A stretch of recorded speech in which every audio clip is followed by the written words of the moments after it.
You're listening to Edging the Truth. Welcome to a very special episode of Edging the Truth. This is special episode number 2 for us. First special episode was our AI-generated special episode. We are back to doing a live stream with special episode number 2 on the day we are recording this, Sunday, July 2nd. It is World UFO Day. What do you think, boys? Whoa! I think the truth is out there. The truth is out there. It's up in there like Chubby Cox. We're getting this truth and we're shoving it down your throat. I hope everybody else is celebrating the holiday. So we just thought it would be fun to kind of revisit. We have 4 episodes that are UFO and alien related. Most of them have been pretty recent, actually. So we thought that might be nice to kind of revisit and rediscuss things that have happened since then. World UFO Day, for those of you that maybe don't know, I know I didn't until I discovered that it was happening, is sort of dedicated to 2 main events: the publication of this very famous book that sort of started the whole UFO craze, and then also the crash of this craft at Roswell. Both of these 2 dates, the dates associated with those 2 things, sort of helped form World UFO Day, and it's now celebrated on July 2nd because that is supposedly the day that the Roswell craft crashed. So we have actually never done a Roswell specific episode, but maybe that's something we get to. We're also going to tell you about a topic we're going to be talking about in our next episode that's maybe a little bit linked to this. But Fudge, you said before we started, you have something very specific you need to address. Yeah, so you're about to see in this first episode we watch here on Aliens, when we talk about this incident in Las Vegas, where Ryan was like, there's no video. You're telling me they didn't take any video go in the backyard? They did. I watched that video. They didn't go in the backyard. They went backyard adjacent. They were backyard adjacent, but they caught the figure that looked like Gumby in the middle We're both shaking our heads. Of the tractor or whatever it was. But yeah, there was video. Also, I'd like to address on a completely unrelated topic, but related to this podcast. On the wildfires episode, I said very adamantly that I was not affected at all by the wildfires, by the smoke. And literally the day it came out and the day after, we had like some of the worst air quality in the world. Yes, you did, buddy. It's definitely karma for me being like, yeah, what the fuck? There's no way. Well, speaking of footage, we are going to have some exclusive footage for you. We've alluded to this a few times in different episodes. There was a night where Brian was out walking his dog, and he claimed he saw something in the sky, and he shot video of it. And we finally have that to present to you. So we'll get to that a little later between our episode breaks. Brian, you have anything you want to say about that before we launch into this first episode? I'm going to say aliens are among us. We've had other sightings here in Vegas recently. There's a lot of air traffic lately in town, a lot of military jets. I'm seeing more than I think than usual. I don't know. Things be happening. Things be happening. Well, with things be happening said, let's get started and give you our most recent episode. This is actually called Aliens 2, and this is episode 37 from just a couple of weeks ago. It covers a bunch of alien-related stuff, as I recall it. We're talking a little bit about some whistleblower stuff. We're talking about some recent incidents. It was a fun episode. So we hope you enjoy it. We'll come back and join you after this episode is done being played and maybe talk about it a little bit and get ready for the next presentation. So hang on a second while we get this ready for you and enjoy. You're listening to Edging the Truth. Ladies and gentlemen, welcome into another episode of Edging the Truth, the podcast that takes you to the edge of the truth, but no further. It's in the name, Edging the Truth. I'm Fudge. I'm Andy, your host for today's episode 37 of this little podcast that we do here. I'm joined, as always, by David Red Raspus Marriott Jr.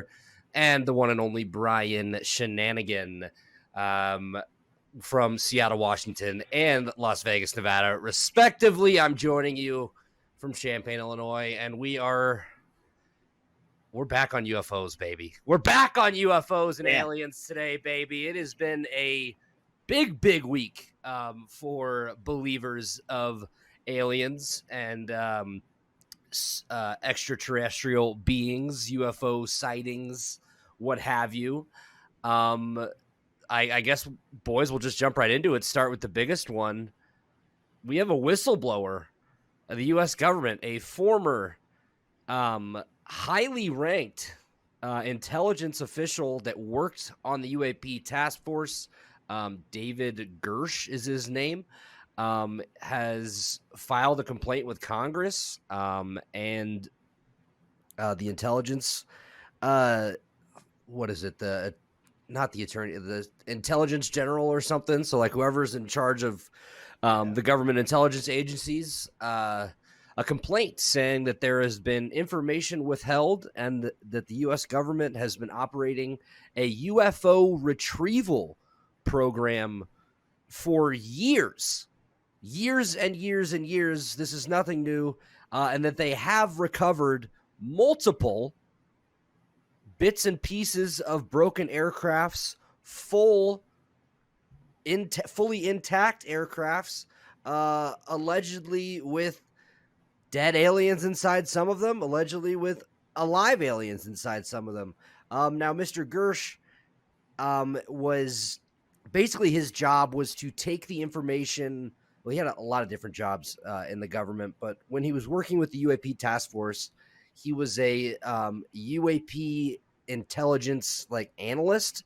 So he would review the UAP evidence and documents and stuff like that, analyze it, and then he was very directly involved with debriefing people that were higher than him on kind of what's going on, like people in Congress and stuff like that, to what's going on in the UAP. So he's alleging that there was the UAP task force, there was information withheld from them not only just them, but information withheld from Congress and the entire U.S. government, which is illegal. So he's saying there's been a decade-long Cold War going on, misinformation spread by the United States government regarding these UFO, UAPs, aliens, and stuff like that.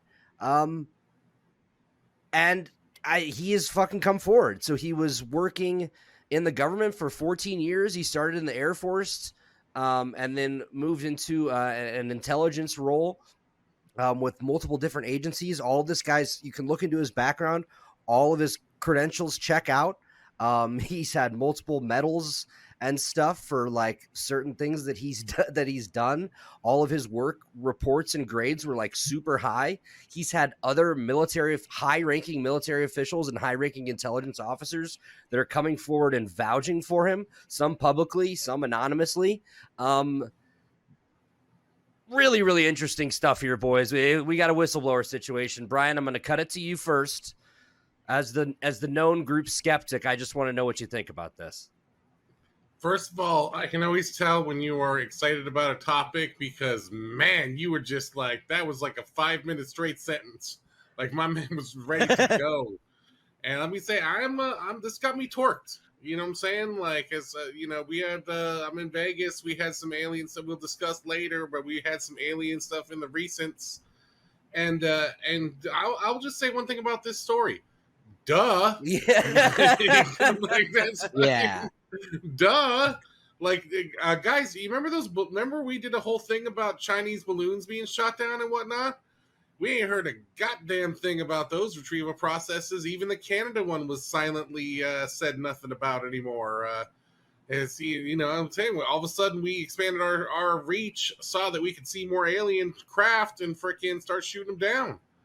I mean, it's for real.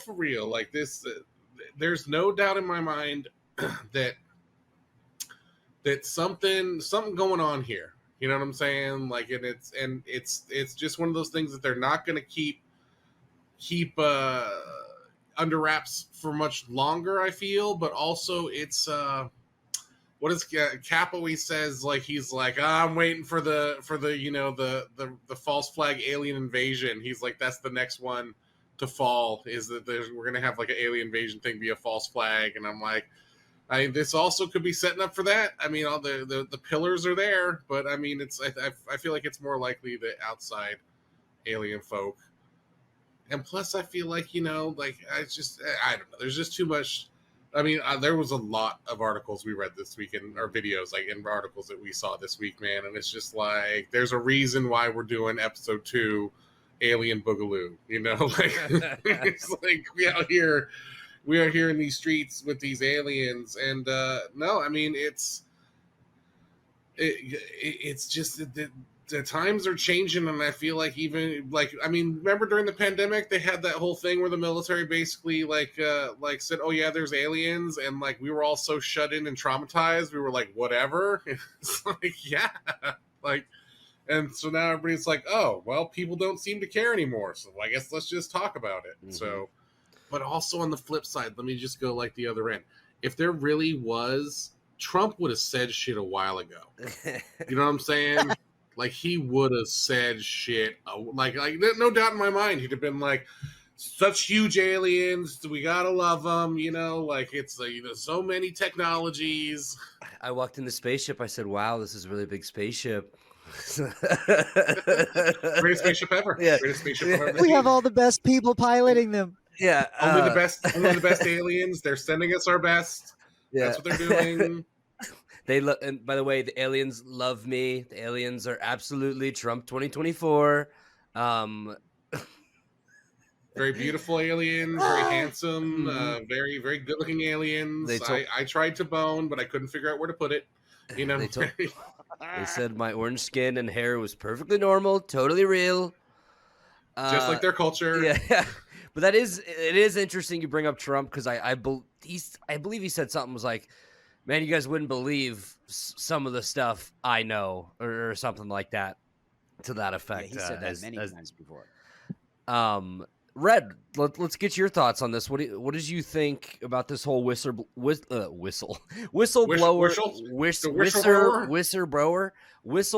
situation? It's the new tongue twister. Mm-hmm. I'm fascinated always when somebody who clearly has the bona fides of the intelligence community and the military or those, science or whatever it is. When somebody who's been doing this from a sort of legitimate background for so long decides to come forward, that always is a red flag that, wow, maybe we do need to listen to what this person has to say.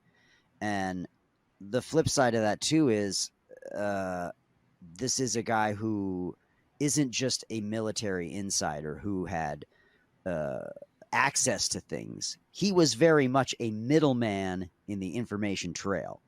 And so it was the fact that he was briefing people above him, collecting data from people below him, I think puts him in a unique situation to sort of say, hey, wait, this information went up and it never made it.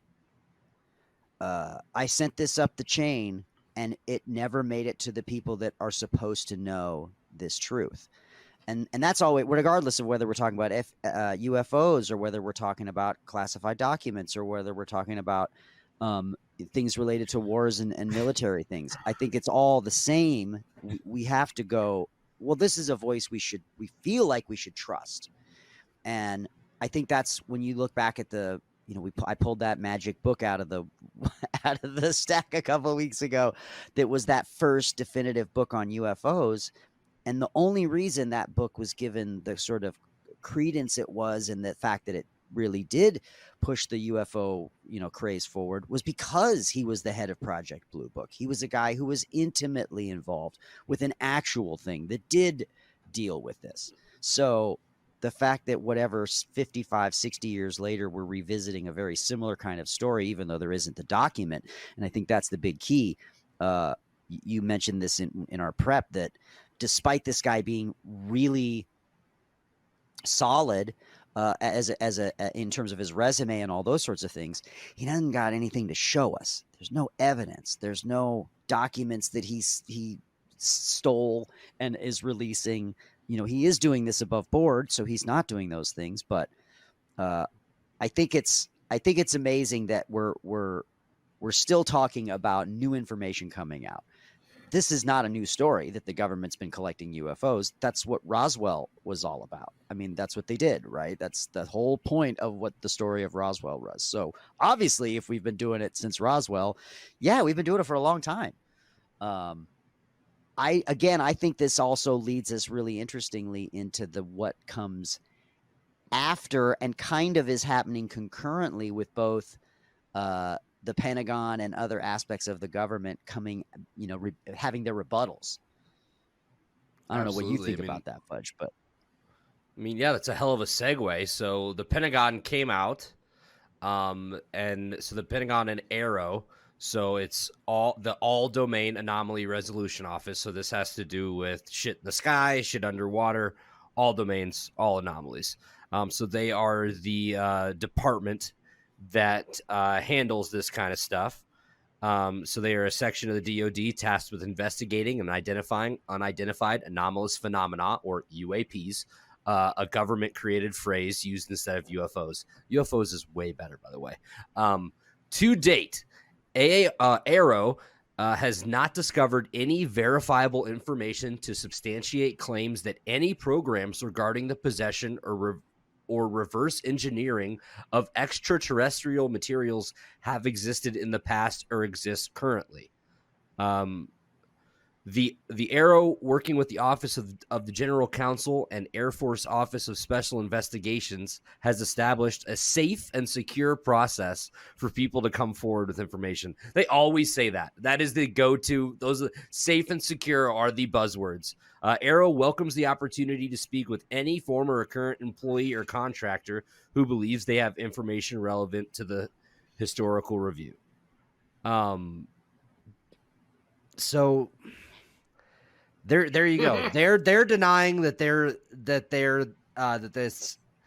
this program exists. But no, they're not, though. They're denying there's evidence of the program. Okay. That's true. That means they could be there. There's just no evidence to prove it. Right. Because we just don't got no paperwork. Yeah, I didn't print nothing out. We got no papers. Don't look at that hard drive over there. Yeah. Paperwork wise, we got none. Yeah. No papers. And this was the department that Gersh was directly working with, that he was a part of, that he is alleging that other people from this department, different departments, higher ups, came to him and told him about this UFO task force. So he never actually saw any of these crashes. He never saw any of the ships. He never saw the dead pilots. But he has like over 6 hours of recordings of his conversations with these high-ranking officials, with these people that supposedly involved in this UFO recovery task force, that he transcribed into over 100 pages of literature that he submitted to Congress as a part of his whistleblow. Which I'm sure that's not right. A part of his blowing the whistle. Yeah, as a part of his grievance. And the people that are investigating this, they have said that these claims are credible and are going to be taken very seriously. So, Red, like you said, they didn't. I was wrong. They didn't say it doesn't exist. They said there's no evidence that says it exists. But you now have multiple people coming forward, some high-ranking officials putting their names out there and saying, yes, this is true. I've actually heard about this. It's pretty insane to think about. But is anybody shocked that the government has been lying to us for years and years and years?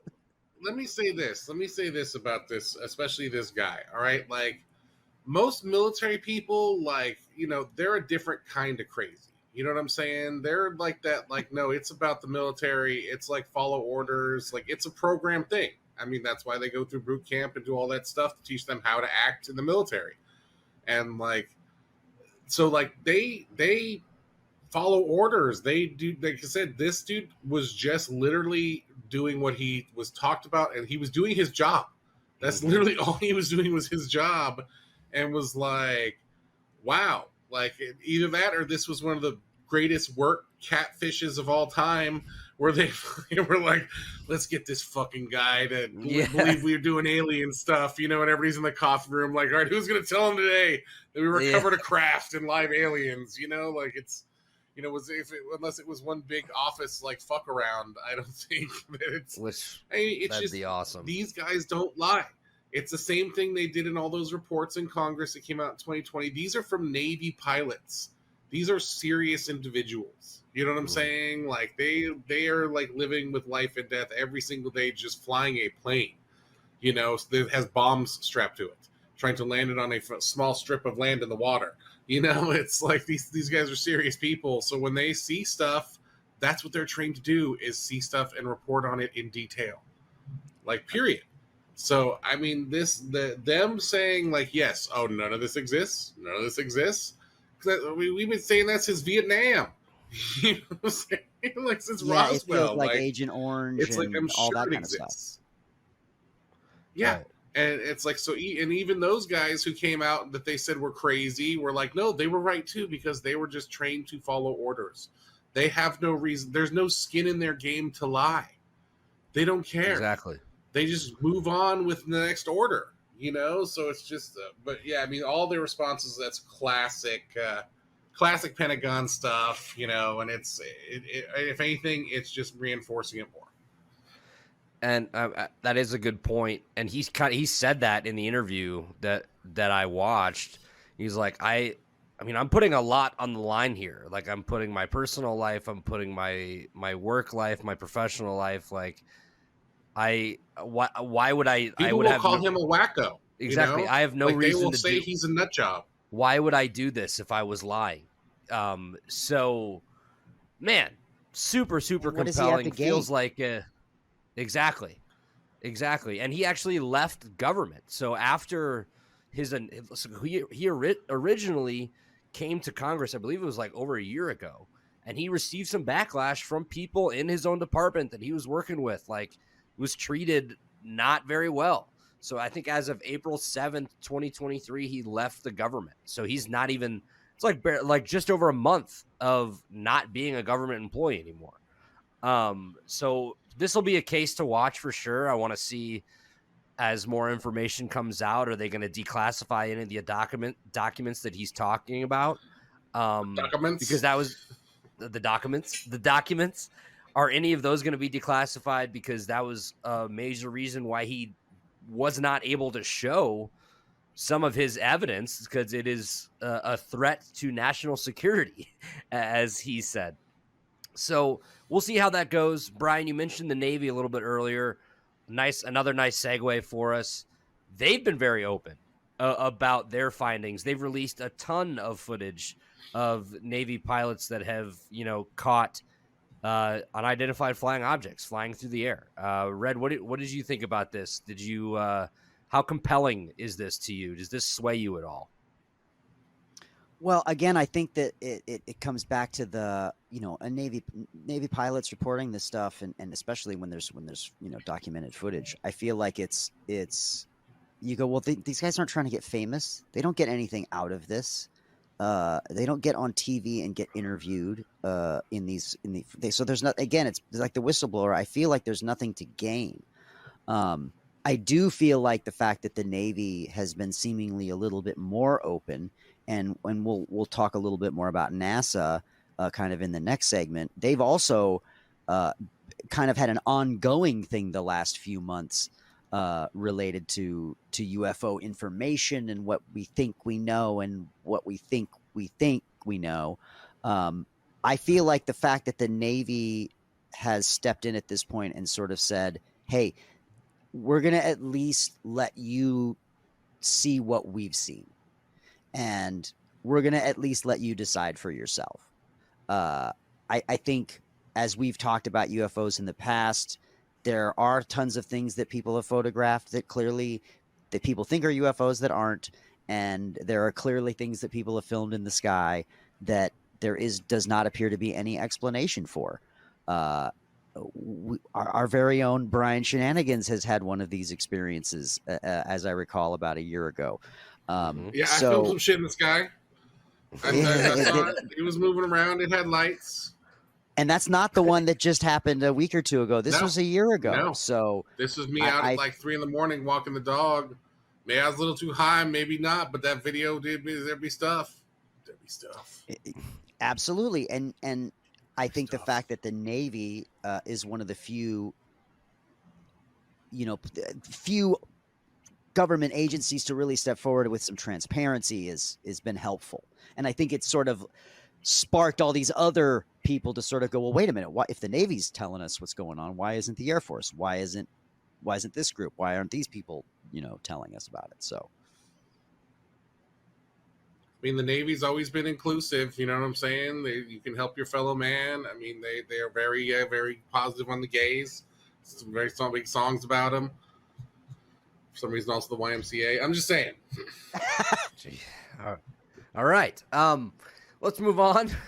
So Red mentioned NASA. They just had a conference regarding UAPs, UFOs, and kind of the gist was like, yeah, they're out there. There's a lot of it that is unexplainable. Most of these sightings are unexplainable, and to truly figure this stuff out, we need more money and we need more equipment and more data. So basically, just like, hey, you guys want to figure this alien shit out? Throw some money at us, and we'll help you. That's kind of what I took from it. We are cutting Brian, our budget left and right. Yeah. I mean, left and right. Yeah. Brian, what do you think about the NASA conference? I mean, it just seems like that's every NASA conference. It's like, hey, you want to learn more about deep space? Give us some more money. Oh, you want us to go to Mars and not Elon? Give us some money. Like, it's just every budget that comes up, they keep slashing NASA stuff. I mean, we have half of the, quote unquote things they had pointed into space that were listening, I think, are decommissioned because they ain't got the money for it. It's like all this stuff's going private, which also leads me to how is who's got the spaceship? Who's got who was Elon got it? Does Bezos got it? If the government has a task force that's out there finding ships, that there's a private industry out there that's finding stuff. You know what I'm saying? Just because they have a vested interest in engineering it, re-engineering it. So is that why we got that boxy ass truck? Because Elon saw a spaceship that looked like that, and he's like, let's make this truck. NASA, I think, would be a lot more on stuff if we had more things, and it's just, just even look at, like, we fundamentally, just to go back to the balloon thing, we fundamentally weren't honed in enough on our radar that we were missing objects, and now we are. And that is a difference. And it's just like, how many of our other things where they're just like, hey, it's working just fine, where if we like really paid attention to it or turn it up or enhanced it, be like, oh shit, there's aliens right there. Like, so, that's because they have more advanced technology than us. They can obviously evade most of our stuff. So it's, like, if we need to step up our game, I think that's really it. And NASA's not wrong. They need more money. But it's just, NASA used to mean something. It's where we were made Velcro. It's where, got that tang around here. It's like all that stuff. And now it's just like, what's NASA? What have you done for me lately? Besides being like a place I go visit in Florida with some old yellowed rockets, Red, what was your biggest takeaway from this NASA conference and, the whole UAP, UFO stuff? Well, it's funny. It got me thinking about... there used to be a thing, and I don't know, Brian, you probably remember this. I don't know if this has existed in your adulthood, Fudge. There used to be a computer program that you could download that was from SETI, the Search for Extraterrestrial Intelligence, and it would run in the background on your computer, and it would crunch data. It was like one of the first giant cloud computing kind of experiments where the data was distributed to all the people all over the planet that were running this app in the background on their computers, and it was helping to, rule out things. I think the fact that the headline related to this from NASA was NASA has not ruled out alien life. That's well, great. I'm glad you haven't ruled it Thanks. out. You know what? I'm Neither glad have I. Yeah. After 70 years or whatever, since Roswell, I'm glad you still haven't, you've decided to keep that on the table. Talk about a vague conclusion. But at the same time, it's a conference. It's not official findings. It's not a scientific report. It's press conferences. And I think it's like Brian was saying. I think my biggest takeaway was that while NASA is trying to remain relevant in the present, especially with the formation of the Space Force, and how does NASA and the Space Force, how do their roles differ, and what are they supposed to be doing? And depending on who's running such things, is the Space Force the one to go find the aliens because we're going to go kill them? Or is this about more like SETI, where we just want to have a handshake? I don't know that we're going to see those things from NASA, to be honest. I think that NASA has been such a non-relevant thing to this discussion for so long that this is maybe just a ploy to get some attention, if nothing else. They haven't told us anything new. That's for damn sure. Yeah, it's a defunct agency. I mean, like we've been going to Russia for years to shoot our people into space. You know what I'm saying? Like it's like when was the last time NASA launched a rocket like solo that wasn't a joint with SpaceX or anybody else? So it's like I mean, NASA is kind of a what have you done for me lately? Not really a whole thing. It used to be where the best and the brightest go, and then they disappeared to Silicon Valley and started making apps. And it's kind of it. I mean, you look on SETI's website and look at their list of scientists. There's not a young person in the bunch. That's the kind of thing too. A lot of these people are not being replaced. This next generation is not going into these fields. Yeah, but we're talking about it on the podcast. Mm-hmm. So join your local SETI group. Yeah. If you're interested in aliens, sounds like just look into SETI, see what's out there. I'm sure there are plenty of alien research clubs out there that you'd be able to join. So this is going to hit close to home for Mr. Shinanigan. We're going to close out the show with this last topic. This one has went viral. It's kind of swept the nation. Swept with this. So there was a swept. Yeah, it's swept the nation. God damn it.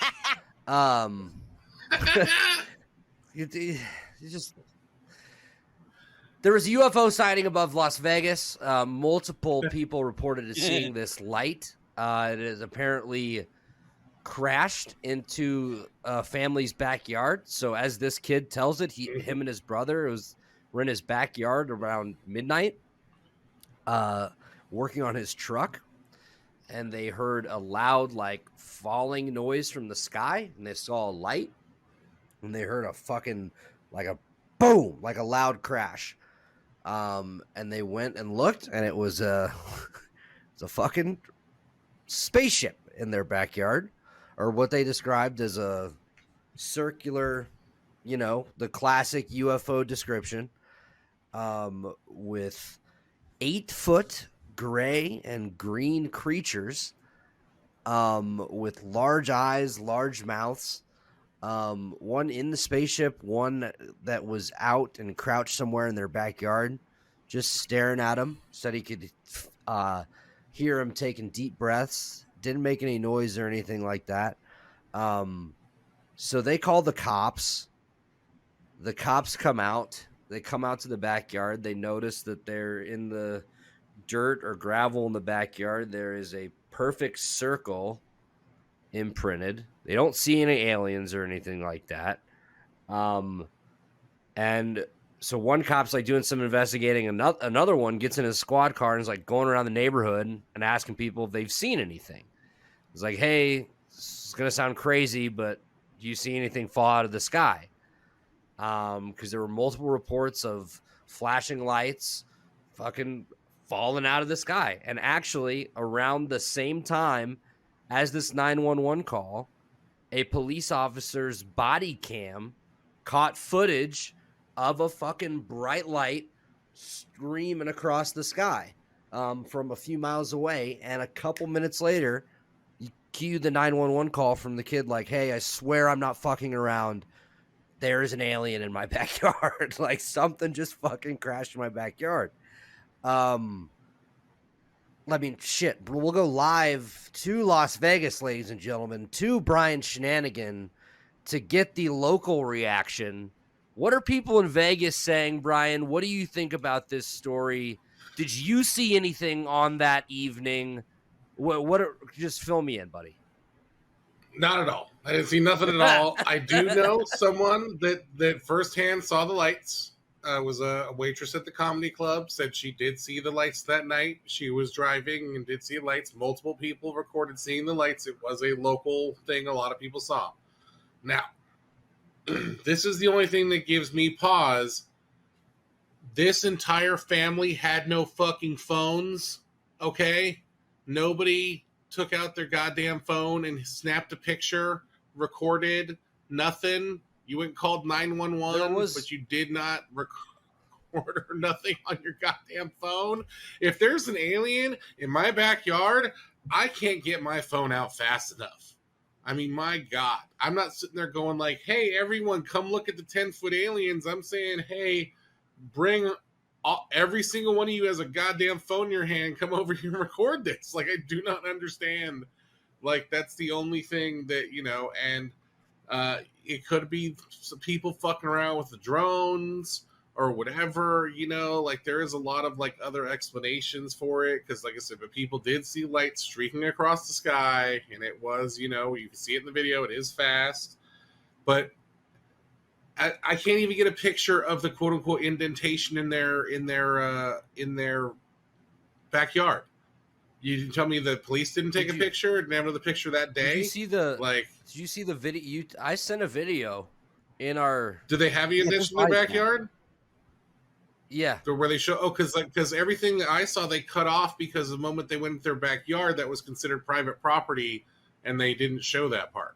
Yeah, but so I sent a video that the kid whose house it was, he posted that video on YouTube of him explaining what happened, and he cut that in there. A picture of the indentation in his backyard. But you are right. That makes it even worse. Yeah. Because he fucking did it. Then they recorded the aftermath, but that little bastard didn't. That's right. That's what I'm saying. Maybe. So also in that video,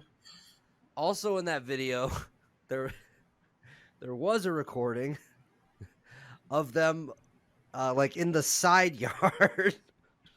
like running out of their backyard from the gate or something like that. So it was like nowhere near the alien, but they did have a video of them all going like, oh fuck, did you fucking see that? Like those ghost shows when like, oh shit, did you hear that? Holy fuck, I heard that. But yeah, I see what you're saying, Brian. But what are how close is this to where you live? And I don't care if I ever saw a thing, I would give them an A-dog A. You know what I'm saying? I'd be like, hey, I want to be that first contact. I won't be running out of my yard. Like what am I? If they vaporize me, even better of a story. You know what I'm saying? But no, I mean it's not that far from here. I mean everything in Vegas is like 20, but dude, it's like it wasn't on the outskirts. Like it's in the middle of town. Like so it's just like, so this thing like crashed in the middle of town and all these people saw these lights and blah, blah. And I'm like, I still feel like that this could just be an elaborate TikTok prank. You know what I'm saying? Like where you just make some impressions in the group, especially if that shit like crashed or thumped or whatever. other neighbors, like it'd have been Jurassic Parky. Other neighbors being like, what the hell was that?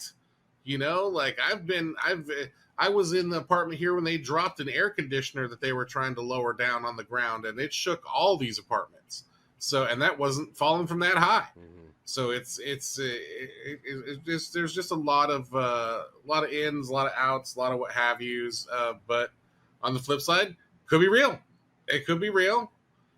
But I mean, like I'm telling you, if I saw, I would not be like peeking through the windows. I mean, that's just me. I'd be outside like I'm gonna sell this footage, bitches. I'm gonna get this money for proving that aliens exist. You know, like it's just the weirdest. I mean, I had the wherewithal to call 911, but I'd have been recording on my phone outside with them, and it's just, you know, I've heard the call multiple times. I've seen the thing. I did not see the indention footage. I'll have to go back and look at that. But like, and also the chick that told me she saw it was kind of dumb. So, you know, it's just I don't know, fellas.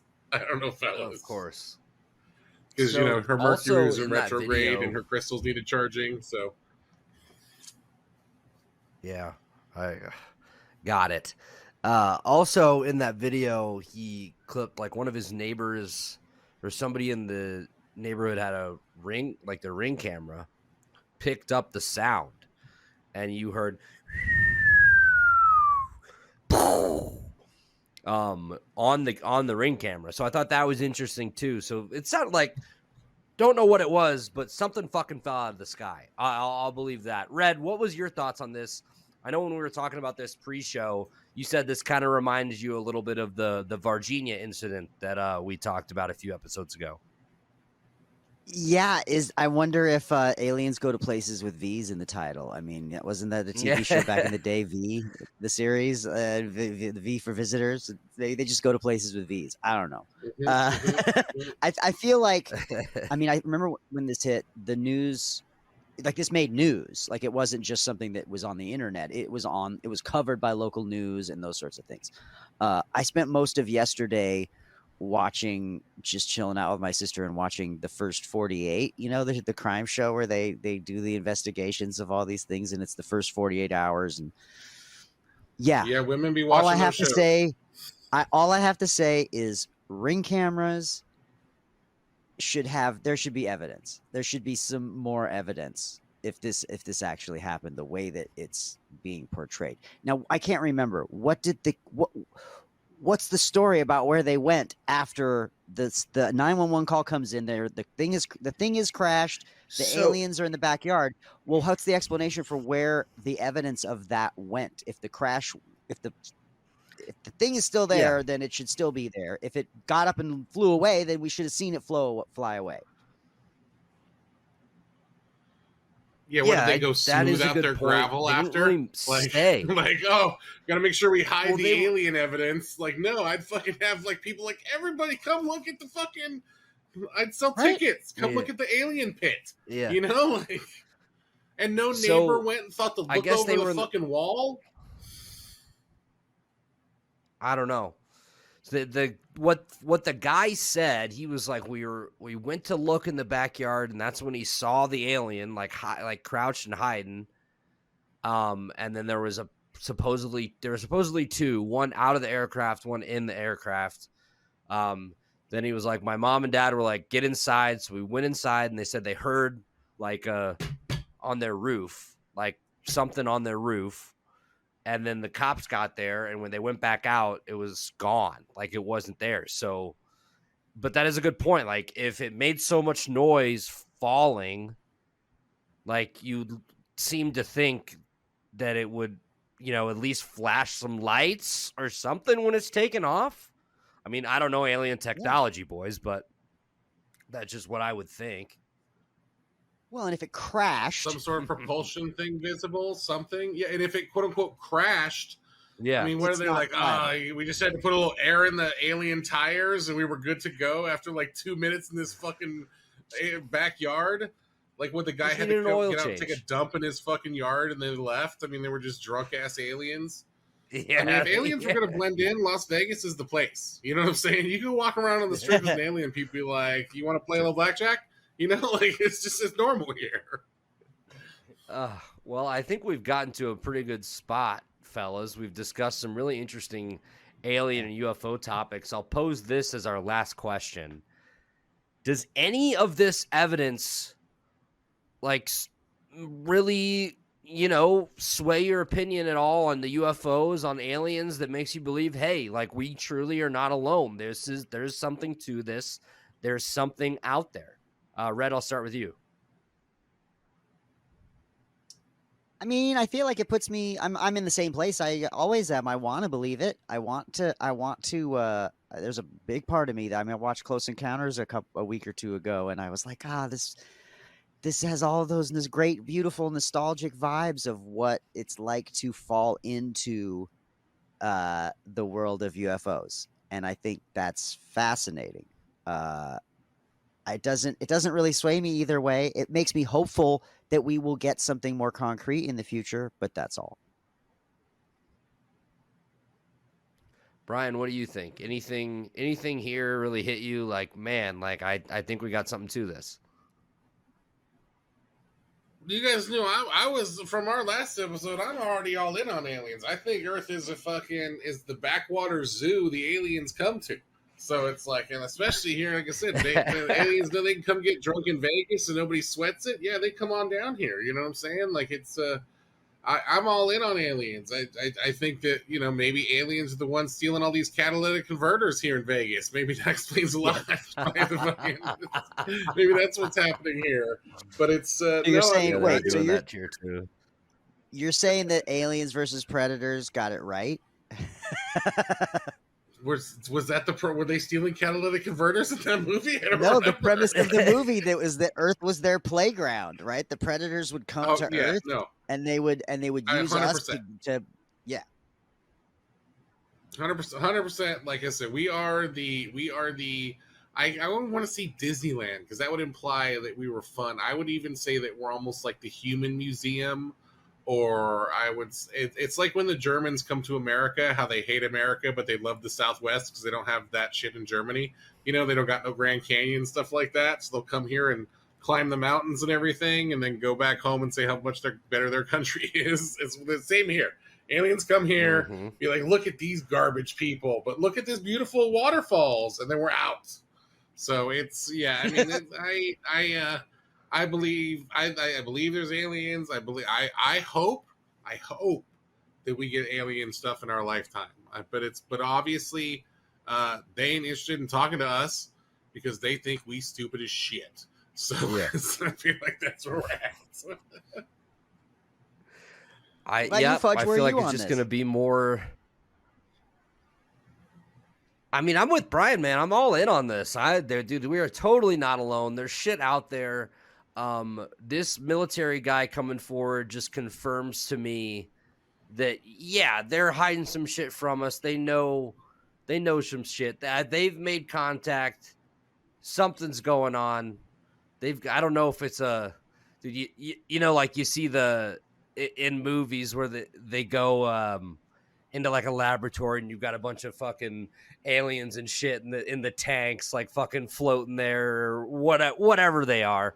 I don't think they've got a bunch of those locked up somewhere. Well, actually, fuck, they probably do. I don't know, but I'm in on it. I think the UFO sightings are going to go up. Red, I think you're right. I just want to see more fucking information released, declassify some of these documents, do what the Navy's doing, like show me more videos like that. I think, like, I'm sure from the government's perspective, they're probably trying to like ease the American public into that because you don't want to like freak everybody out. But like at this point, like what else do you? I just want to know what else do they have to hide, because apparently it's fucking important if they're not even informing other levels of the government about it. So I don't know. I think we're all in on aliens here. I think that we brought some cool stuff to the table. I think it's been a very big weeks for alien skeptics and alien believers alike. From the whistleblowing to the alien sightings to new information released. There's tons and tons of articles and videos out there. If you join our Discord, you can look at all of our different research, all the different stuff we did for research, everything we looked at. Join us on Discord. We'd love to have you there. Speaking of Discord, we're also everywhere on social media. So at Edging the Truth, Twitter, Facebook, Instagram, TikTok. Follow us on TikTok, trying to get that up as well. All of those can be found, or all of our links for all of our episodes, whether you want to watch, whether you want to listen, at edgingthetruth.com, www.edgingthetruth.com, www.edgingthetruth.com. Also, that has our merch there as well. I'm rocking some Edging the Truth merch today. You can get a tie-dye shirt. We've got a bunch of other different designs. We've got mouse pads. We've got conspiracy theory by the one and only Red Rasmus that are super cool as well. That is directly on our website, edgingthetruth.com, edgingthetruth.com, for all of our episodes, merch, anything you need Edging the Truth related. Find us wherever you get your podcasts. If you prefer to watch, we're on YouTube, youtube.com/edging the truth. Subscribe, like this video, comment, tell us what you think. Tell us if you've ever had a UFO experience. Tell us if you believe in aliens.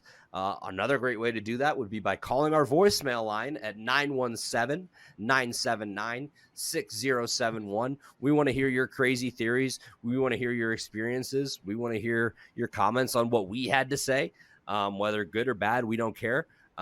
We just want to hear from you. We thank you, as always, for tuning in. We appreciate the support. Trying to keep it going. We're trying to build something up. So tell a friend who tells a friend who tells a friend. Word of mouth is the biggest thing for us. If you see us on social media, give us a retweet, give us a like. It takes 2 seconds and it really, really helps us out. Could help us reach our next listener. So for Brian, for Red, I am Andy. This has been episode 37 of Edging the Truth. We're getting the hell out of here. Hopefully, I lost my train of thought. I don't know. Bye. Visit edgingthetruth.com for more information and links to all our social media and podcast directories. Well, that was fun, boys.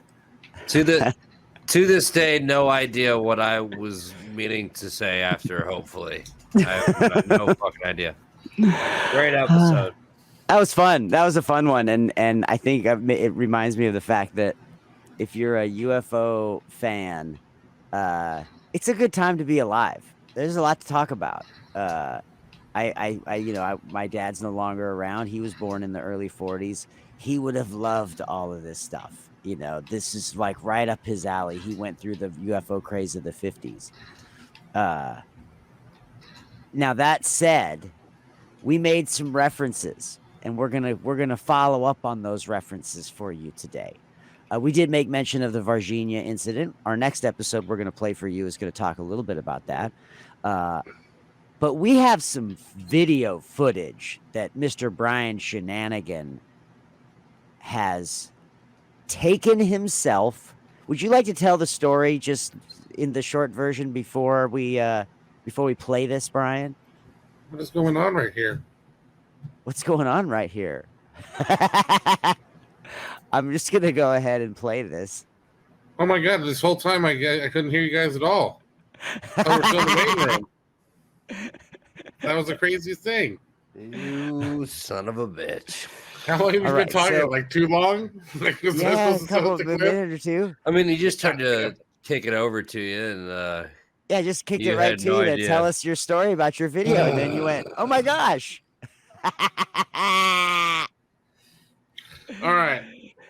So, I was out late night creeping, and I walk Lando all the time. I look at the sky, I see stuff, and this time I saw something that should not have been there. And I looked at it and I filmed it, and I was like, because there's 2 clips, and I was like, what is this? And I filmed it again. Have not seen it since. Only that night. I took it. I even took out that they have that Planet Finder app thing where you can look and it tells you where the constellations and all that planets are and shit. Wasn't on that map. So I'm just saying. Well, we're I'm gonna just saying. share that footage with you today, for the first time ever, Brian Shinanigan's UFO footage. And this is legit. This is no special effects. This isn't having fun with After Effects. This is right from his phone. This is what he saw in the sky. We'll see just what he saw. Are you ready for this, ladies and gentlemen?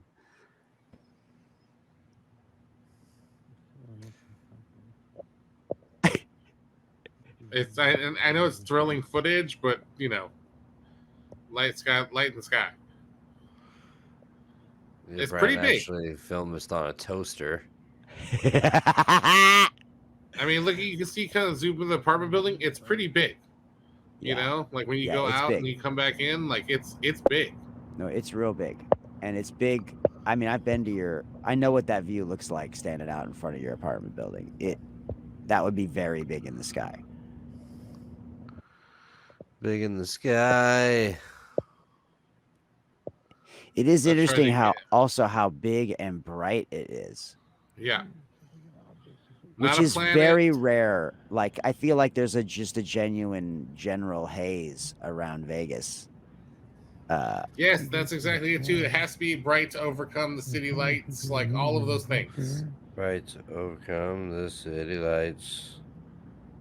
The one thing I will say, Bri, is I'm not seeing a lot of movement. Oh, there's maybe a little bit of movement. Yeah, it's...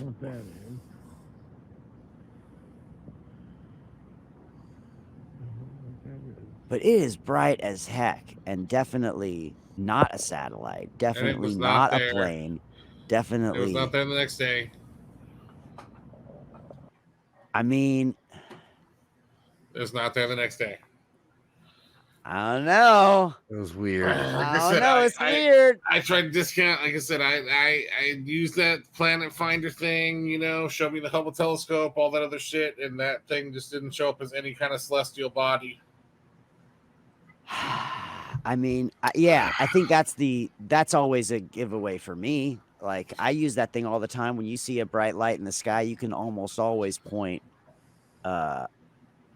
your app towards it and go, oh, that's a planet. That's Venus, and it just happens to be really close, or you know, whatever. Yeah, well, because I accounted for all the other planets. So yeah. Well, we're gonna post that clip for sure and let you decide for yourself exactly what's going on there. But meanwhile, we have another episode for you, and this one's a nice short one. This is a 2 steps episode where we talk about 2 alien-related topics. One in particular, we've already made reference to, the Varginha incident, a very famous alien and UFO. Oh, I guess there weren't technically UFOs mentioned in the story. They just saw the aliens. There was no sight of a crash, or I can't remember. Honestly can't remember. No, there was the guy that saw the crash. Well, you'll hear the story. We're going to play this episode for you. This is a recent episode of 2 Steps from the Edge. You're going to hear about mothership theories, and you're going to hear about the fabulous Varginha incident. Stay tuned. You're listening to Edging the Truth. Welcome to another episode of 2 Steps from the Edge, presented by Edging the Truth. Today we have episode 7. My name's Dave. I'm joined by Fudge today, Andy. The two of us have both picked, as it turns out, some alien UFO related topics to discuss. Maybe it's time we do a big episode about UFOs and aliens again. Again, here on 2 Steps from the Edge, we try to pick something in the news, something that we stumbled across. It may not be current or not, but I think both of these are fairly in the current zeitgeist of what's going on. Fudge, you got a documentary for us that is new and about an old event, but it's kind of in the news now because it's a new documentary. Yeah, man. So we just finished watching this. It was a lot of it in Portuguese, so it was a lot of reading. A lot of reading. But it was really cool. It would I mean, you and I both said there were some very compelling aspects of this documentary where it's talking to normal people, talking about their experiences and seeing how emotional some of them got and the way they reacted. Like it's hard for normal people just to fake that. Yes.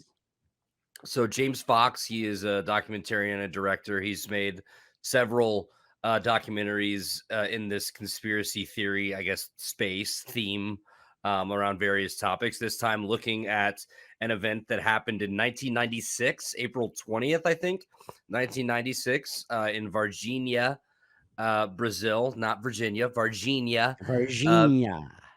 where, you know, it is alleged that three sisters, I believe 14, 16, and 21, were walking down like an alleyway, and they looked to their right, and they actually went to the spot where it was, and showed like how close. And yeah, I remember you commented on it, Red. I commented on it. We were like, that's really fucking close. It was like two arms lengths away. Yeah, She less looks than 8 over, feet. and and there's an alien or a creature sitting there, crouched over. They said they could sense that it was in distress. It was in fear of its life. It was scared, just as scared as they were.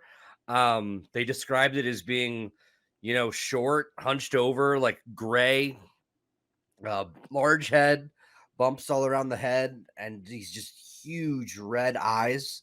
Normal mouth. They said the eyes were like 3 times the size of like what a human's eyes would be.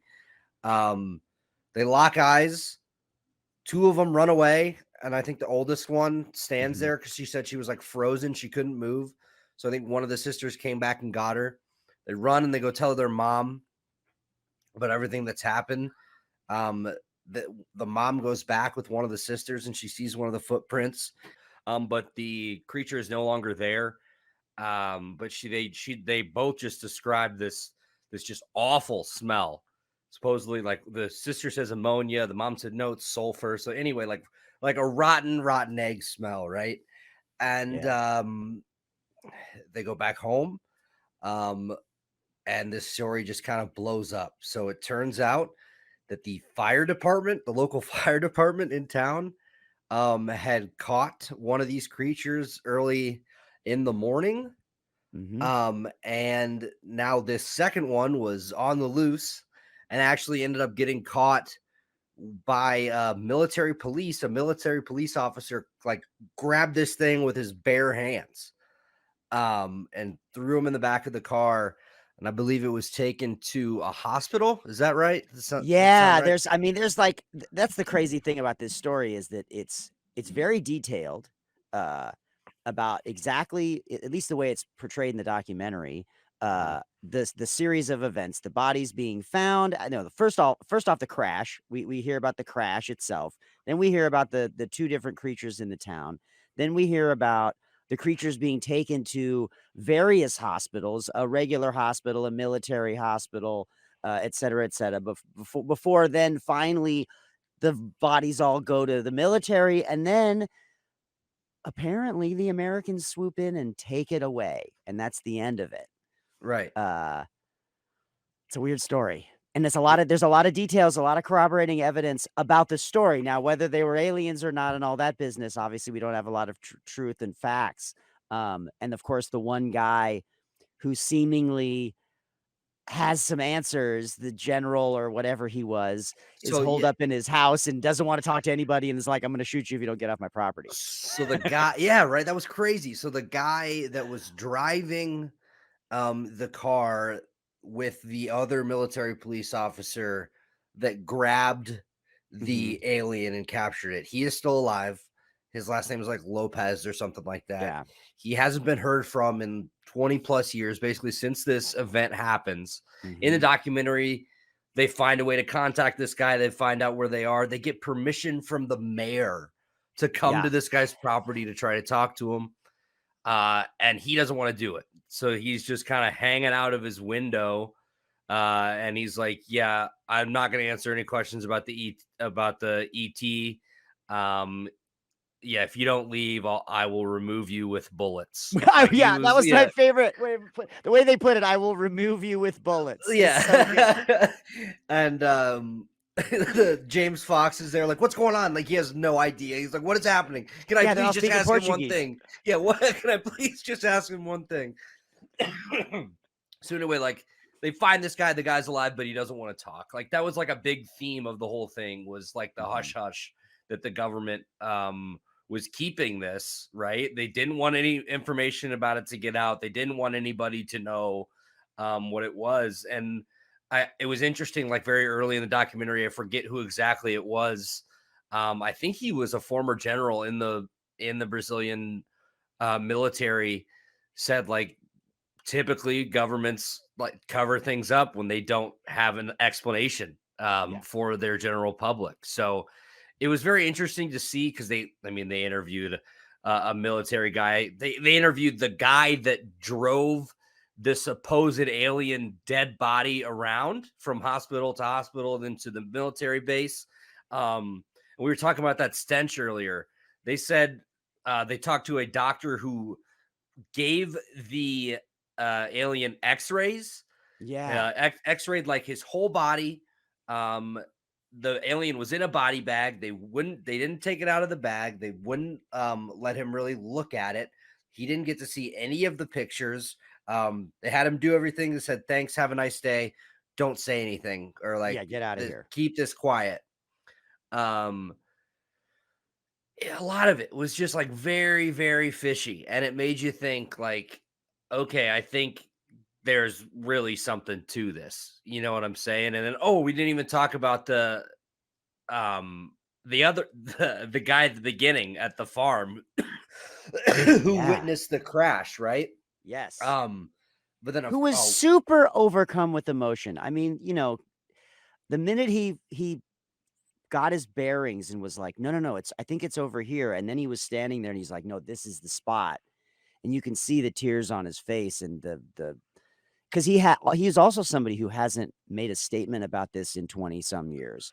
And the common theme is, especially towards the end of the documentary and the wrap up, they revisit all of these witnesses and the witnesses all say, I didn't want to see this.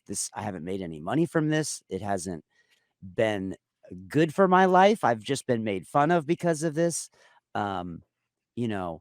The opportunity to tell their stories was, I think, a relief for a lot of these folks. There was definitely the one military guy who had the camouflage hat, who we saw from behind, spoke with the most sincerity of anybody I've ever heard speak in a documentary about UFOs, from a perspective of I'm just a dude, and this was something that happened in my life, and it means a lot more to other people than it means to me, but it did happen to me, and I'm really glad I get the chance to make a statement and tell my story so that other people can continue this research, so that other people will believe it and continue on. And if nothing else, if you're into UFOs and alien stuff, this video is super compelling in a way that will make you go, well, maybe there's a lot of bullshit out there, but this doesn't feel like that. Now, I will say, I went to the Wikipedia page on the Virginia UFO incident. Okay. And it's very interesting to see how Wikipedia describes this. And what they ended up saying at the end is that an official inquiry in 2010 concluded that the young women, the girls that were the most, famous part of this story, had encountered a homeless, mentally unstable man. They had a nickname for him, Modinho, and he was supposedly dirty and covered in mud because it had been heavy rain and blah, blah, blah, blah, blah. That doesn't jive with anything we heard in this documentary. I'm sorry. And certainly doesn't warrant the military coming into this town. Now, the other parts of this that have been refuted have been that the firefighters and the military personnel and all these things, it was just coincidence that they were all in this area at the same time on the same day at the same, bullshit. Which I also call exactly. There's that's too much. That's classic government cover up right there, where they just throw shit out there that they know doesn't make sense. We know doesn't make sense. They know that we know it doesn't make sense, but they don't care. Yes. this for me, like it was super, super compelling. I even think if you're like skeptical about aliens, you should watch this documentary. We watched it for Yeah. free on Crackle. You can rent it some other places. It's called Moment of Contact. James Fox, the director. He actually was just on Rogan talking about it. I watched a 15-minute clip of him describing the doc, and just from watching the doc, it's like okay, like what these people experienced was very, very real to them, and the way they described it is really makes me want to believe it, just from the things that multiple people all said, specifically the smell, from the mom and the daughter Yeah. to the doctor that said we had to shut down that section of the hospital Yeah. for weeks because of the lingering smell. We could not serve the general public. It smelled so bad. And they all described it: rotten eggs, sulfuric smell like that. The consistencies of the people talking about the ships looking like discs and saucers and stuff like that. And Lots of also, minibus talk. yeah, multiple people said they looked like mini school buses. And then, they were talking to random people on the street that live there, right? And they all seem very open to it. And that you're like, yeah, this is like a known thing that's happened around here. The mayor said he believes in it. So I don't know. I totally recommend it. Moment of Contact, James Fox. I originally saw it. Jerry Thornton over at Barstool wrote a blog about it. And I'm like, what is this? I Yeah, sent we'll it put the over to, link. We'll we'll put put the link in the the link. description so you can just click to it here on YouTube if it's And here. alien lovers, alien skeptics, I recommend it to watch because it's compelling as shit. Prepare to read if you don't speak Portuguese, but it's worth it. Definitely worth it. We watched it together this afternoon and had a blast. Had some extra friends come in and join us and watch it, and I think we were Some all a liked it, little others didn't. surprised. Yeah, I think we were all a little surprised by it because again, I think for me it tied back into the things that I loved about Close Encounters, the fact that these were experiences of very ordinary people. They were experiences of people who are not already predisposed and into UFOs and wanting to see aliens. And that's always to me that's always been the linchpin, is that there's a lot of this comes from people who weren't trying to see it, weren't wanting to see it, weren't into it. It just became an event in their lives. Well, we've had a number of other crazy alien related events here in the last few months here in the United States, whether they're weather balloons or potential aliens or who knows what. Uh, I recently was fed an article in my news feed that I found to be quite surprising. And the headline reads, Alien Motherships, Pentagon official floats a theory for unexplained sightings. We're so fucked. Now, let's qualify this. This is already a little bit sensational in that it does say it's a Pentagon official, and then the subtitle goes on to say, one astronomy professor called the notions highly questionable and odd. But we see here that in a paper authored by this gentleman named Sean Kirkpatrick, head of the Pentagon's Anomaly Resolution Office. What the fuck do they do? I want their letterhead. And a Harvard professor, Avi Loeb, teamed up to write that the objects, which appear to defy all physics, could be, quote, probes from an extraterrestrial parent craft. Now, this is an academic paper that, was published, apparently gained notoriety from a post on the Military Times. I just think that it's funny that we still have Pentagon insiders and legitimate government agencies writing about this sort of stuff. I mean, I would think that by now they want to stay as far away from this stuff as possible. But maybe it's a question of the cat's already out of the bag, and so maybe the slow acclimation of the public to this sort of thing is what we're trying to do. I don't know. Well, it feels like a topic they've been dancing around forever, right? Yeah. Where it's like, oh no, there was always some explanation for whatever anybody saw that they came up with, right? Mhm. Um, But yeah, I don't know with the recent UFO sightings, where whether, like you said, whether it be the weather balloon or just not even recent, but just look at back at all the super compelling ones, especially as technology has gotten better, the cameras have gotten better. Oh, how about the recent statements from the Navy and the Air Force that have like released all of their UFO shit, and the pilots talking about their experiences flying by stuff like that or encountering that during training or whatever it was. Mhm. um I don't know, man. I don't know what the government wants to do about this, but it's certainly interesting to have somebody involved at that level, at least writing about that, whether good or bad. I couldn't tell you, but Yeah. um I don't know. You'd like to think, because what planets are these? Like, how far are the little saucers? Are they built to go that far? Do they need the mothership where they can just kind of go in and out of and refuel and all that shit? It's Yes. interesting, but I don't know. I'm not smart enough to figure that out. Yeah, I mean, I But think again, we're back to theories, and these are all, I mean, you don't have to have a background in science to come up with a theory about what these things are or where they're coming from. We can read science fiction books and still come. I mean, whether it's Independence Day or you name the alien invasion, the Transformers Dark Side of the Moon. I mean, this has already all been sussed out in movies and in here we fiction. go, Uh, blending sci-fi and science again on the show, Red. well, I try, but it does come back to the thing of like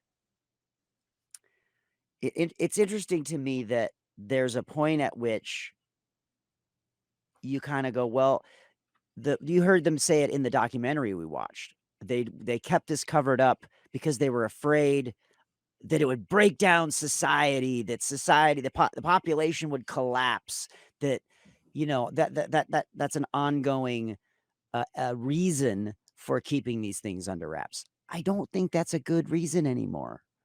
I feel like we're all acclimated enough to the idea that there's life out beyond our planet, that if we were told tomorrow the truth, let's assuming the truth is that we have captured multiple aliens over the last decades, that everybody would go, yeah, big surprise. Thanks for Yeah, letting us know the truth finally. it would And not there be the wouldn't be most people freak out, yeah, it wouldn't be the most shocking statement they've ever released, I would say, at this point. right? Like, Yeah, I wouldn't be shocked. I would be bummed that I would then expect a giant flood of information. yeah, I would expect that show you're me gonna what the now give me fuck the you whole found. truth. Yeah. Yeah, give me the whole truth now. Don't give me the little slice of it. Um, which I think is what's so interesting about this topic in general. UFO sightings, and there wasn't a lot of alien abduction talk in that documentary, but there was maybe a little bit. It seemed like one person had a close encounter in that story. But I think as we get more and more evidence, and people like the gentleman who made this documentary and amateurs who are trying to document stuff for themselves, I know for me, when I open up my YouTube on a regular basis, I get all kinds of shorts of UFO sightings and people on a plane that saw something out the window and held up their cell phone. And at some point, there's going to be explanations, whether they're military or otherworldly. Um, we're going to get an explanation. I hope it's in my lifetime. Uh, it'd be nice, but I think the conjecture of it is still more fun than knowing the truth.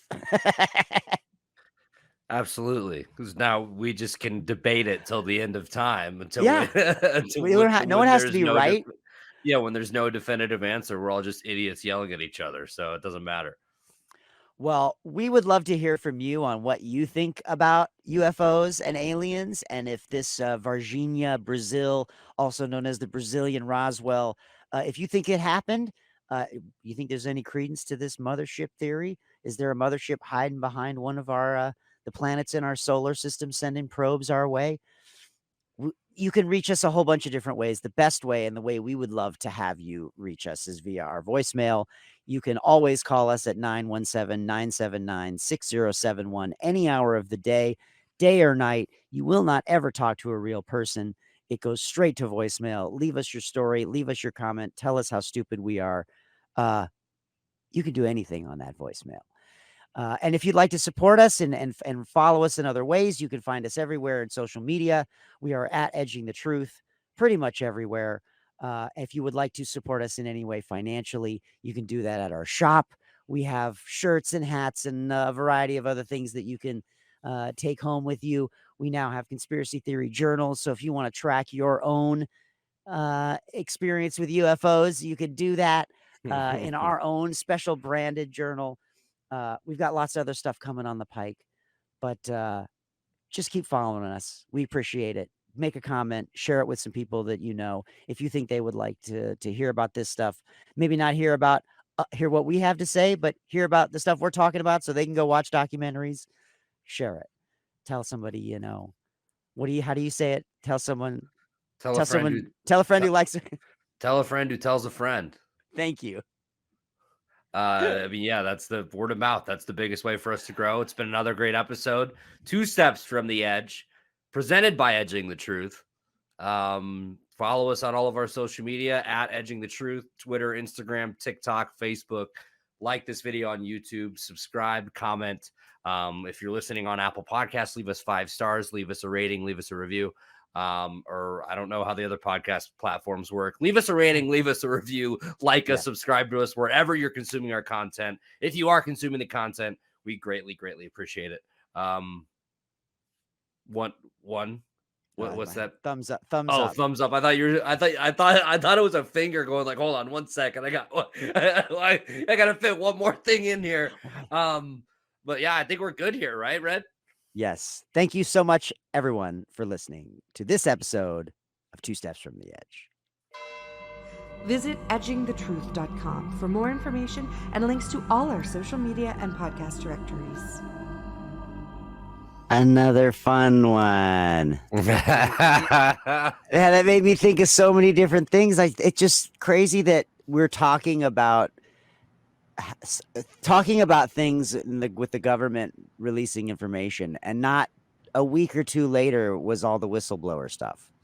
Right. It's a little looking backwards. It is such a different perspective of this information and how it's come out and the way that it's come out.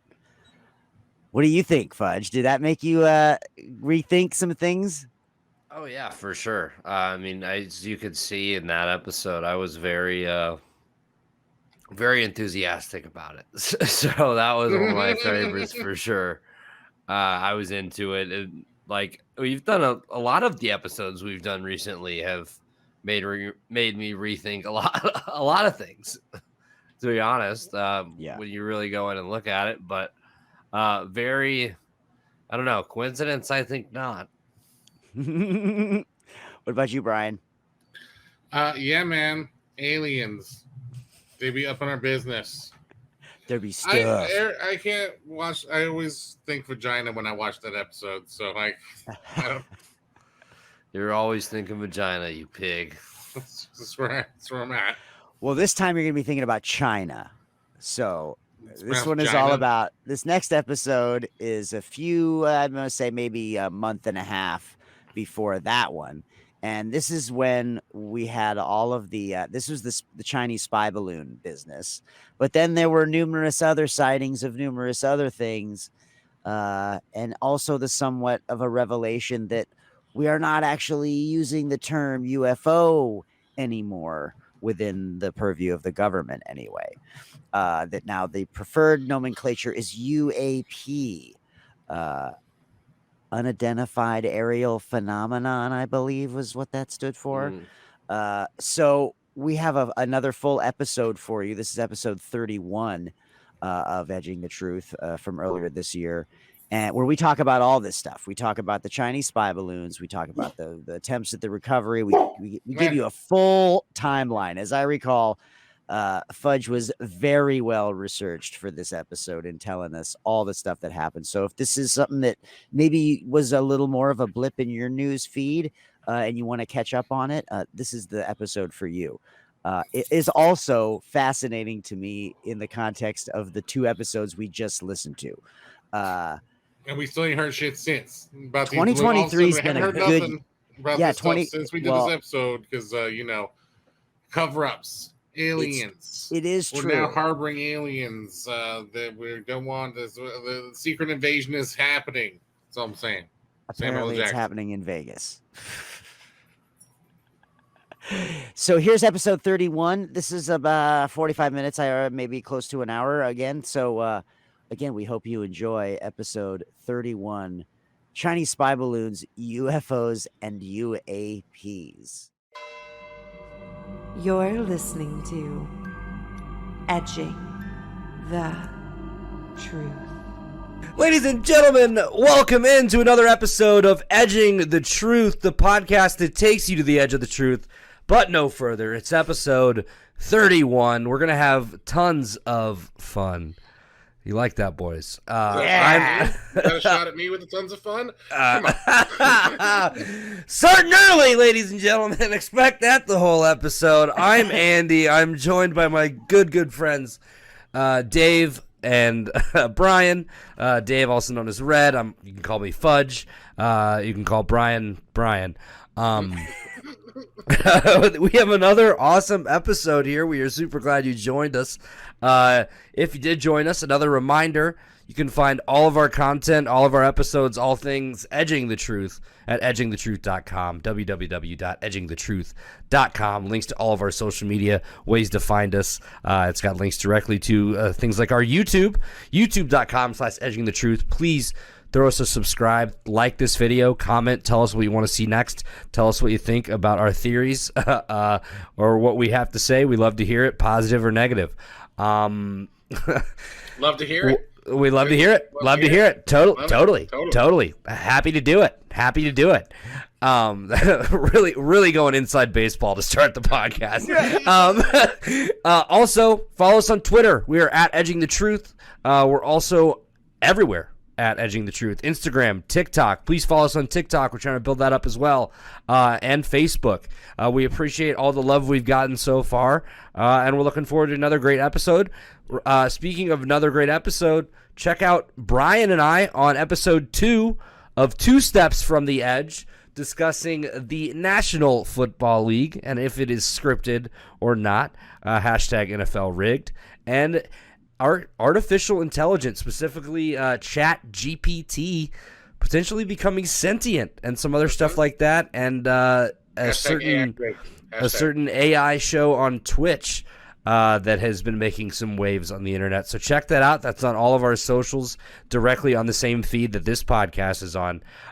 So yeah, let's get into this topic. It's episode 31. There have been a lot of shit about balloons in the news recently, boys. You seen these balloons, boys? Have you seen this? Have you heard about this? We are going to be some balloon boys today. We are talking about the Chinese spy balloon. But wait, there was a balloon boy. We can't can't. No, it was a bubble boy. No, he wasn't. No, there was a balloon boy in the weather balloon. Fuck. All right. Yeah. Circling back, we're talking about the Chinese balloons. The Chinese spy balloon and the certain other, what is it? UAPs. That is what they're calling them now. We'll get to that in a bit. It's a UFO, UAP, whatever your nomenclature is. Yeah, that was so. The other 3. Yeah, what we just said that got shot out of the sky.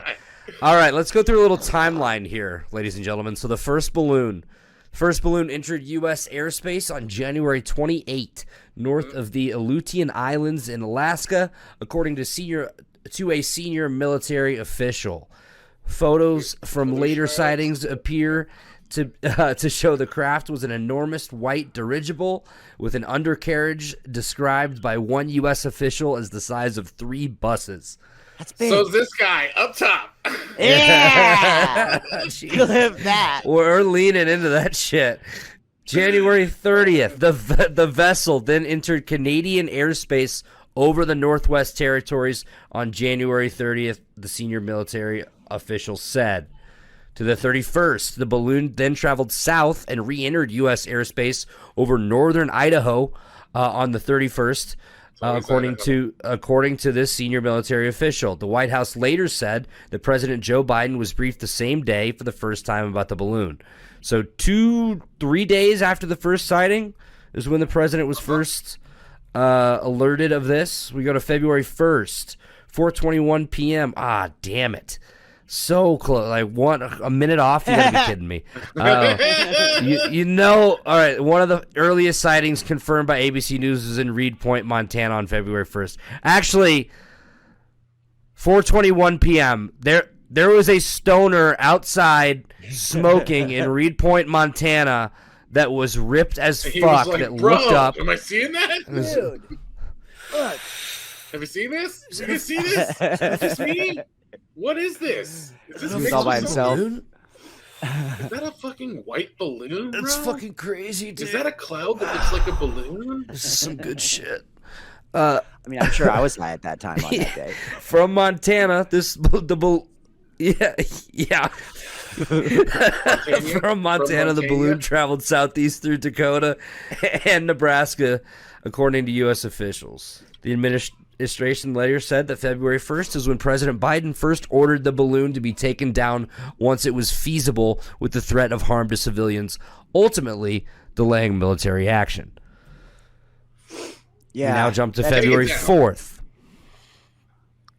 February 4th, 11:15 a.m. The balloon was captured over South Carolina and Lancaster as it continued moving southeastward towards the coast. Footage captured the balloon being shot down over the Atlantic Ocean off the coast of South Carolina. That was at 2:39 p.m. Eastern. The balloon was ultimately downed in U.S. airspace over U.S. territorial waters by fighter aircraft assigned to the U.S. Northern Command, according to Secretary of Defense Lloyd Austin. The balloon was struck by an F-22 firing a missile roughly 6 nautical miles off the South Carolina coast, according to a senior U.S. defense official. The Chinese Foreign Ministry criticized the United States for downing its balloon. China expresses the strong dissatisfaction and protest against the U.S. using force to attack civilian unmanned airships. They're innocent balloon. Yeah. Yeah. So There's innocent. the balloon that just traveled across the fucking country for no particular reason. With a big old dong full of payload. Yeah. Carrying nothing to see buses. here. Nothing to see here. As we Nothing go over to the see here. Cornhusker states, like It does seem strange that like all this happens and then like, oh wait, no, there's 3 more. Yeah. So the ministry asserted that they told the U.S. that the balloon was an airship for civilian use and entered the U.S. due to force majeure, which was completely accidental. So I did read something that said this balloon was actually supposed to fly over like Hawaii and Guam, but that's better. That's not the United States. I don't know, but their original path was supposed to be towards Hawaii and Guam. February 6th, U.S. Navy vessels swarmed a widespread debris field with divers and cranes to retrieve pieces of the balloon. Senior government said the FBI was expected to take custody of any recovered components of the balloon's payload and ship those to its laboratory in Quantico, Virginia, for analysis and intelligence gathering. ABC News confirmed that according to 2 senior officials, the U.S. believed the balloon had a self-destruct capability.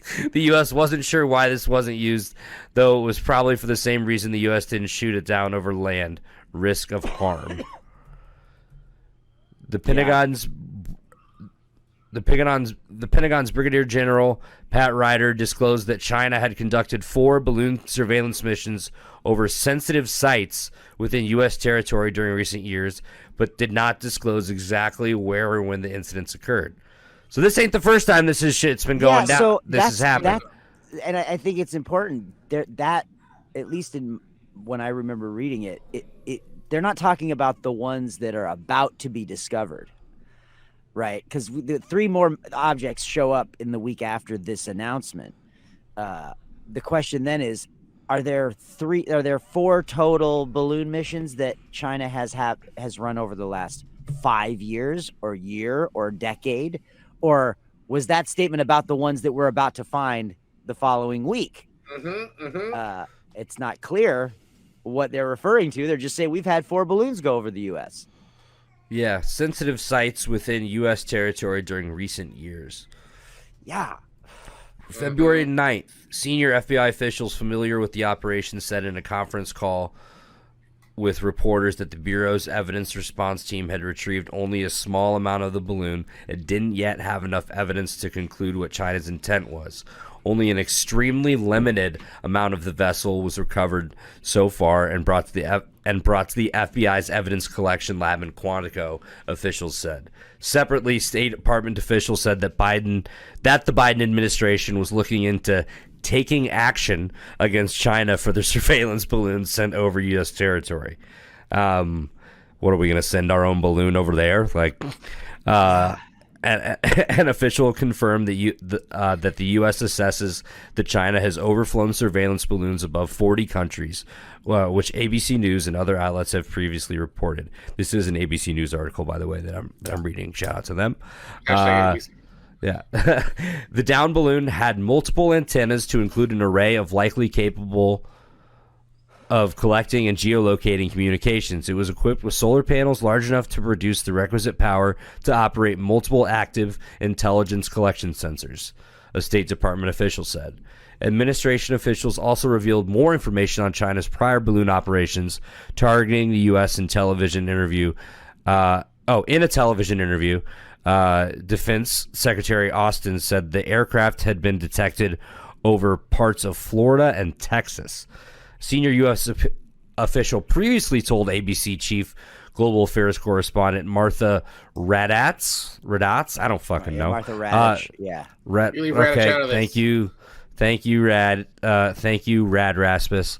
That incursions into American airspace had taken place over Hawaii and off the coast of the continental U.S., specifically near Coronado, California, and Norfolk, Virginia, where the 2 of the nation's largest naval bases are located.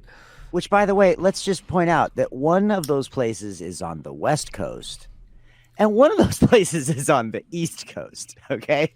So if they're sending the balloons eastward, then the one that was in Virginia, it had to go all the way across the country to get there. No shit. February 10th, U.S. officials said the undercarriage of the balloon was located in waters off South Carolina. An official told an ABC News chief global affairs correspondent, Martha Raddatz. It was found on February 9th, and it was largely intact. It had not yet been retrieved, the officials said, but would likely be done with a crane or a winch from a vessel.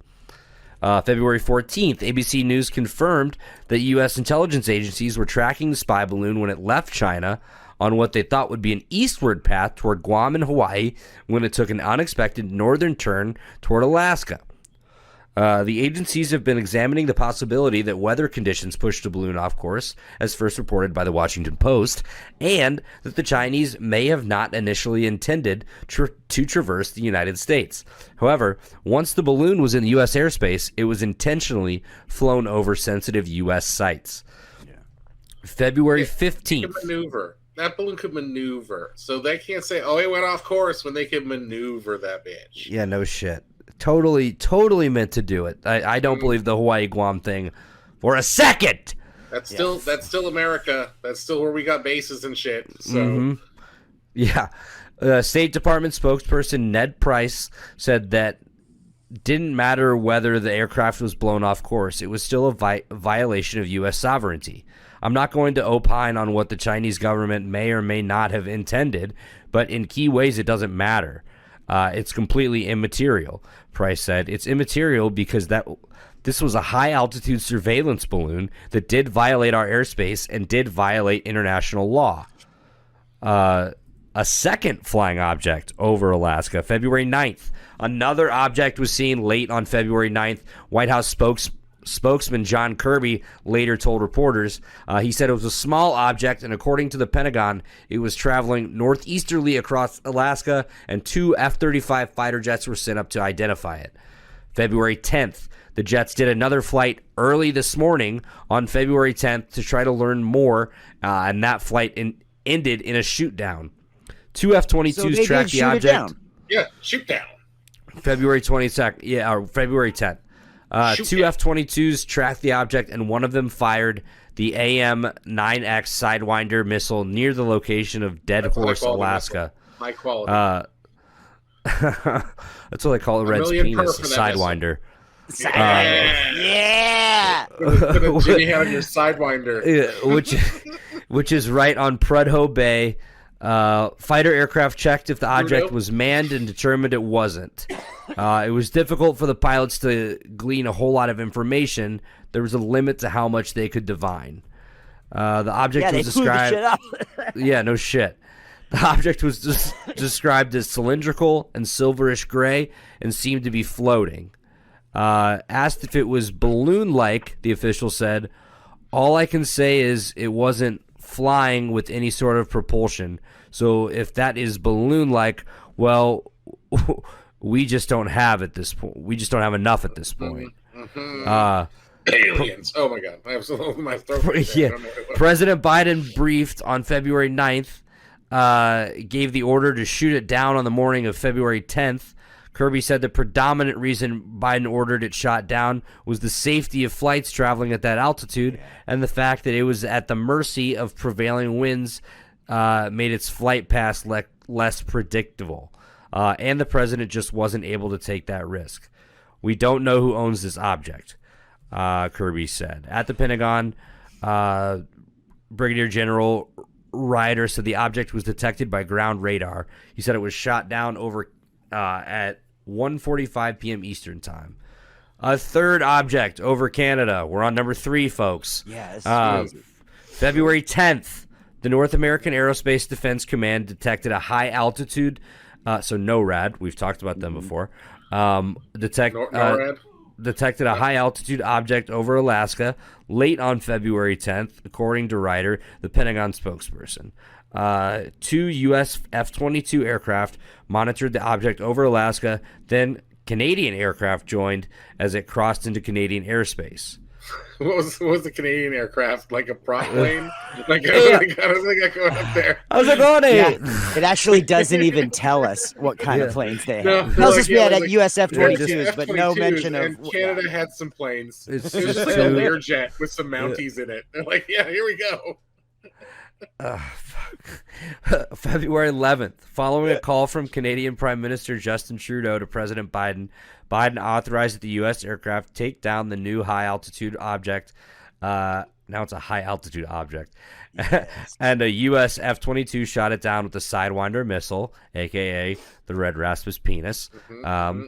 The leaders authorized that the unidentified unmanned object be taken down out of an abundance of caution and at the recommendation of their militaries. According to a White House readout of Trudeau and Biden's call, they also stressed the importance of recovering the object to determine its purpose or origin. The readout stated, Canadian and U.S. aircraft were scrambled, and U.S. F-22 successfully fired at the object. Still no mention of what the Canadian thing was. Yeah. They don't have money for missiles. I was going to say, on. they're keeping it secret. You know, Mhm. they're just trying to keep at least some shit under wraps. They're just eating some Tim Hortons and watching the Americans shoot it down. You know, it's classic stuff. The object was shot down approximately 100 miles from the Canada-U.S. border in central Yukon. Canadian Defense Minister Anita Anand told reporters during a press briefing on February 11th. It appears to have been a small cylindrical object that was flying at about 40,000 feet.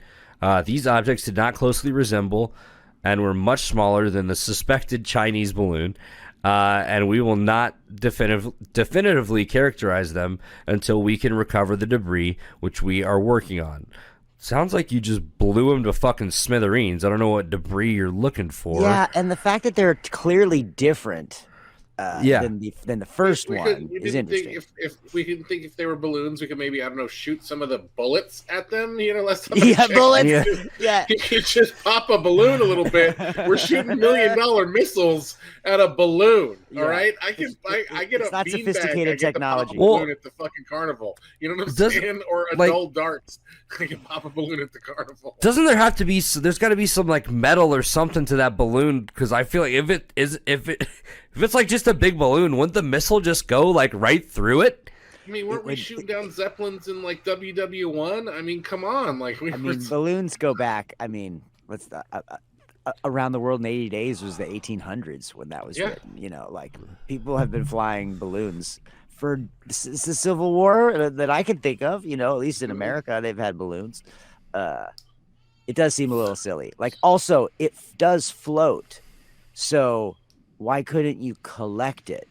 Well, that's what I'm saying. We can't go grab that thing. I mean, they did that in a James Bond movie. Too high for helicopters? Isn't there a James Bond movie where he's in the could boat, get like and the balloon's up there, and then the plane comes and grabs the balloon, and James Bond gets yanked out of the boat at the very end? Yes, I remember that. See? Yeah, so why couldn't they do that with this? Well, there's one more. Right. There's, believe it or not, one more of these freaking things that comes. Foe. We're on number foe. A fourth flying object over Lake Huron, February 12th. Another high-altitude object was shot down on the afternoon of February 12th. This one over Lake Huron. 3 U.S. officials confirmed to ABC News, marking the latest in a string of such incidents. It was 3 balloons 3 days in a row, ladies and gentlemen. Yeah, that is crazy. The object was shot down by U.S. military aircraft, according to one of the officials. Senior administration officials said Biden directed that the object be shot down out of an abundance of caution and at the recommendation of military leaders. We've heard that quote before. No shit. Abundance of caution. This official said the object was detected on radar over Montana on February 11th and seen again on radar over Wisconsin and Michigan on February 12th. The object was octagonal in structure, unmanned, and traveling at about 20,000 feet, the official said. There was no indication of surveillance capabilities, but the administration could not rule that out. February 15th, so yesterday, the day before we recorded this. Peek behind the scenes, sorry. February 15th, Defense Secretary Austin pushed back on the idea of a possible intelligence failure, given that for years, balloons or other small objects have traversed the skies over the U.S. undetected. No, it's how you use your radars, he told NBC News. They recently made some adjustments on our radars and opened up the aperture, and they're analyzing the data a little bit differently. We typically are focused on things that are moving fast. If you're going to want something that's operating in those spaces, the Federal Aviation Administration should be notified. President Biden speaks out February 16th. Biden, after facing pressure from lawmakers on both sides of the aisle to be more transparent, gave a formal speech on the Chinese spy balloon and other aerial objects shot down by the U.S. military. He said the U.S. acted out of an abundance of caution when it shot down the 3 unidentified aerial flying objects over North American airspace. This aggression will not stand. You know the funniest thing about that last one is they fired 2 missiles because the first one missed. The first guy missed, yeah. They fucking missed, and it landed harmlessly. Like, it landed harmlessly in the water. I'm like, bitch, you still misfired $1 million missile. Yeah, that happens often. Mm-hmm. Acting out of an abundance of caution. The U.S. doesn't believe the objects were related to China's surveillance program or that they were surveillance vehicles from other countries. The most likely scenario, he said, is that they were balloons tied to private companies or research institutions for studying weather or conducting scientific research. He said he ordered the objects to be taken down due to hazards to civilian commercial air traffic and because officials couldn't rule out the surveillance risk of sensitive sites. On the Chinese spy balloon, Biden said he would make no apologies for taking it down. Fucking hell yeah. Yeah. The action said The action, he said, sent a clear message. The violations of our sovereignty is unacceptable. We'll act to protect our country, and we did. And scene, boys. And that brings us to today, like now. That was today. Yeah, we are as the day of the recording, so we are up to date. Hell of a timeline. Thank you to ABC News for that. So fuck, we got a lot to unpack here, Red. I think let's move in We got a suitcase full of stuff here. A term that we mentioned earlier, and I'm going to let you explain it because they don't really know how to identify these things, I guess. Like, is it a UFO? Is it a UAP? I'm going to kick it to you because you got a ton of awesome information for us on like what's up with this shit. Well, I think it's fascinating that we have moved away in the last 2 weeks because of this conversation. We've moved away from the term unidentified flying object or UFOs, which we've always had a certain kind of visual image of, and its kind of motion and flight. We talked about this in our episode about UFOs, that it seems that almost all UFO stories, they're similar. Something maybe is hovering and then it zips away really fast. It's usually in certain kinds of shapes. There's usually some lights, et cetera, et cetera. What we're talking about over the last 2 weeks is definitely not that. And so there's sort of been this new term that's been adopted, and it's the UAP. Now, what UAP actually stands for is interesting because it's being referred to in a couple of different formats. We're getting the unidentified aerial phenomenon. I've also heard the variation unidentified aerial object, so that's probably out there as well. But what the U.S. government is actually calling it is an unidentified anomalous phenomenon. And NASA, phenomenon. And as recently as October of last year, NASA announced that they were putting together a special study, an independent study team on, and the term they used, unidentified anomalous phenomena.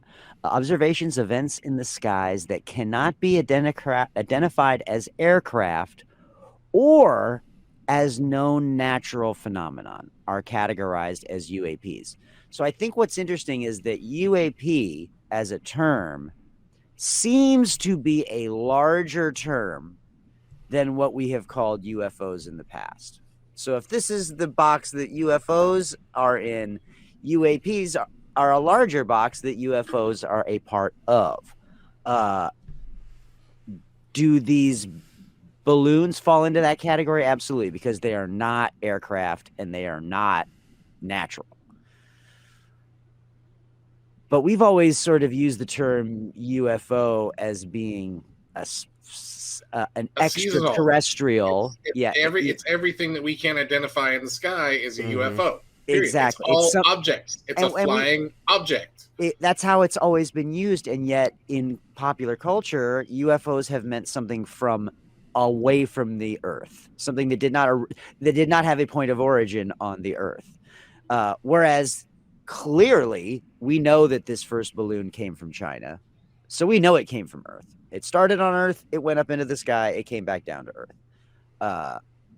As for these other three things, it's probably highly likely that they also came from Earth too. So I feel like the use of this term is a way to maybe draw some attention away from UFOs and science fiction kinds of ideas and grounding this in. These are things that we're going to take very seriously from a government perspective. We will defend and investigate against them, et cetera, et cetera. If NASA is involved, but the Space Force isn't, and this article that we just read is saying we should get the FAA involved, it's very clear nobody really knows what to do about this in a way. Like they're clear, I would think this is the purview of the CIA or the FBI. It's an intelligence thing. And yet an intelligence thing would need an apparatus like a NASA or an FAA or Space Force, if we get to that ever. Who is supposed to deal with this? And I think that's where the difference between UFOs, which you've always thought of as space, and that's NASA, and that's Star Trek and that sort of thing, versus UAPs, which could end up being one of so many things. I mean, it's not an elegant term. I mean, it doesn't roll off the tongue. And if people still can't even remember what the A is supposed to stand for, do we actually think this is going to stick? Is this just some public relations word speak? It feels a little bit like that to me. Unidentified anal phenomenon. Let's just soften the term for the public a little bit and separate it from this thing that we've been talking about since the 40s, I guess, right? Roswell was the 40s. Let's keep this discussion separate from that, and yet not forget about it. It's still in there. We're just not. That's not what we're focusing on. You trying to tell me Roswell was a Chinese balloon? Is that what you're trying to say? Are you playing their propaganda game? I mean, it did come from China. Where did COVID come from? All right, now we're going to balloons. We're doing it. Balloons flying over the country. I mean, it's been happening for years.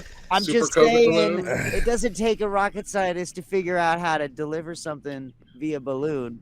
That is some Alex Jones shit. And by the way, I don't believe that. They're giving people COVID through the balloon across the country.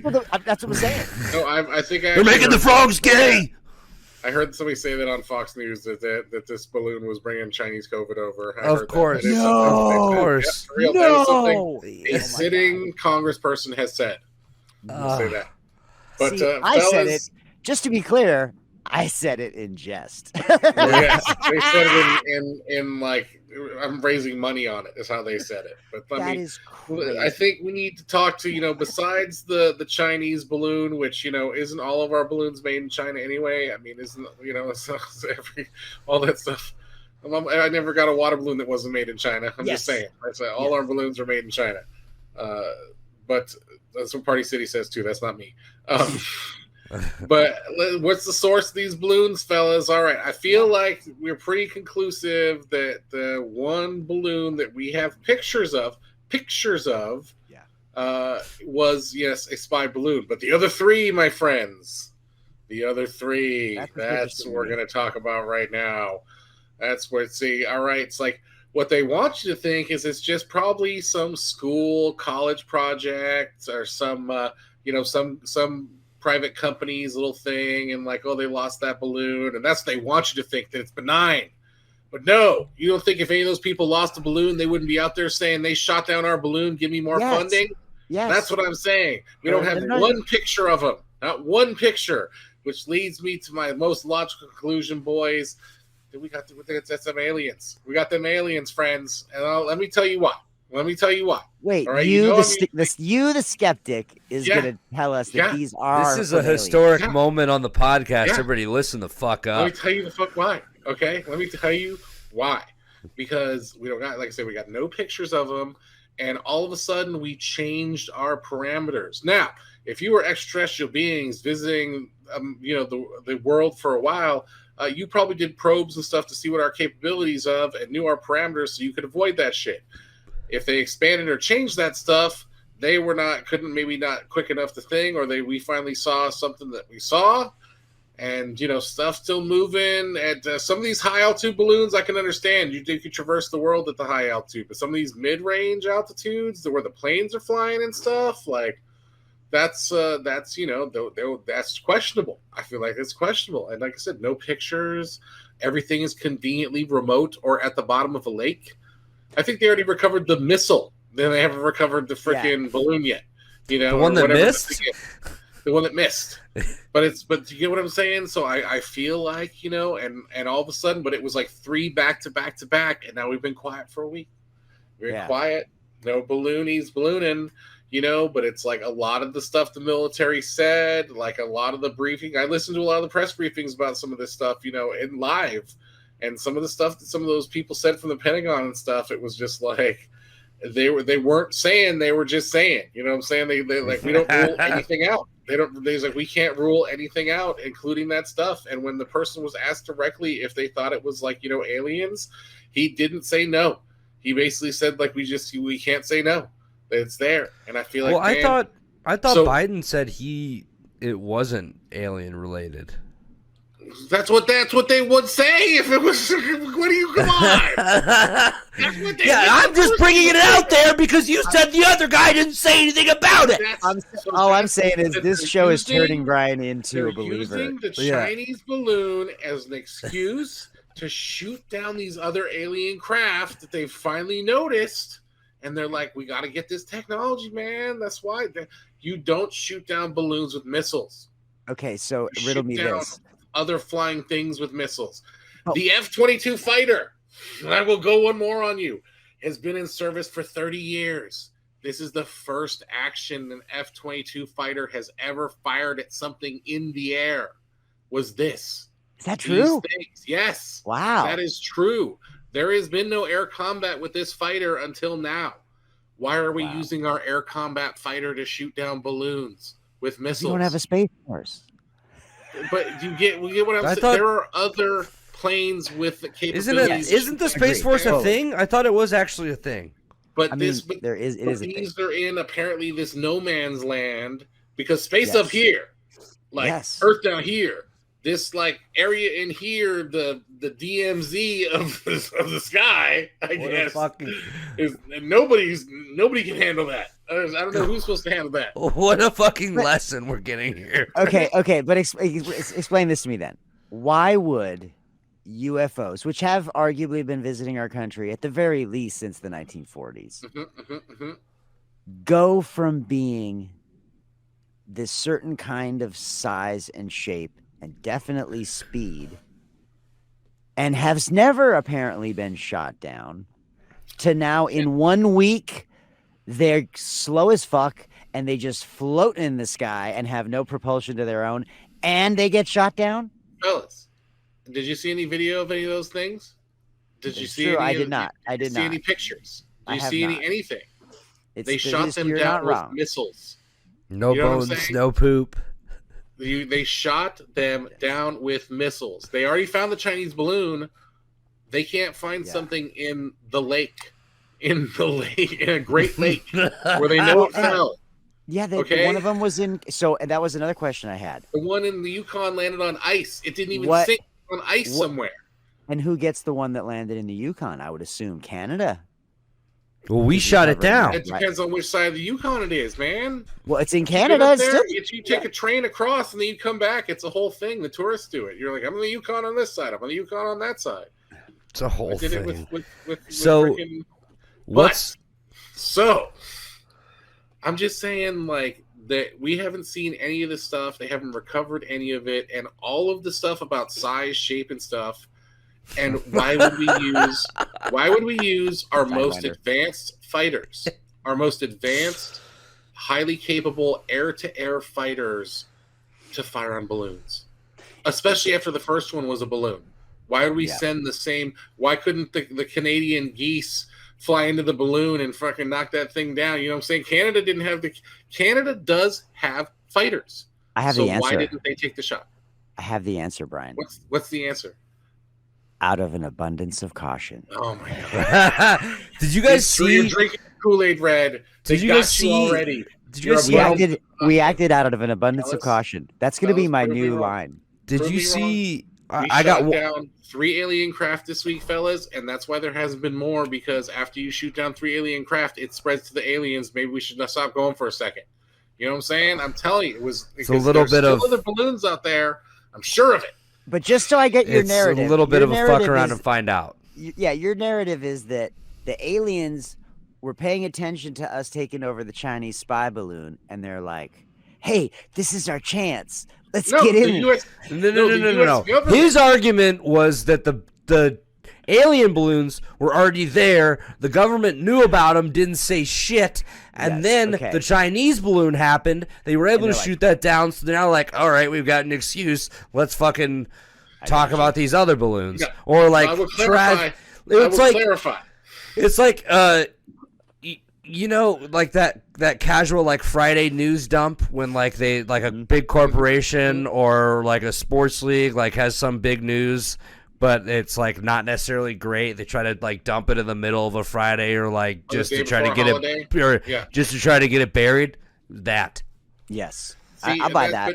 But see, you guys are still assuming they're balloons. You're assuming they're speed. Okay. You're assuming they told you the truth about all that stuff. Yes. F-22 fighters don't shoot down. Well, they did balloons. say, yeah, they did say cylindrical. I mean, one of them was described as cylindrical, which does just like ships we've heard. And like I said, the Chinese balloon made us change our parameters, which all of a sudden allowed us to see the aliens, and we're like, we got to shoot those bitches down because we want that shit. Because we couldn't see them before. But like I said, there hasn't been anything since. Nothing since. It's too much to go from 3 that quick to nothing. Especially with that is a little weird. You know, we've also pushed those expanded parameters to all the rest of our radars around the world for our bases and all that shit. Yeah. And you're not here, and we sure as hell shared it with all of our partners in all NATO and stuff, so they could see the Chinese balloons.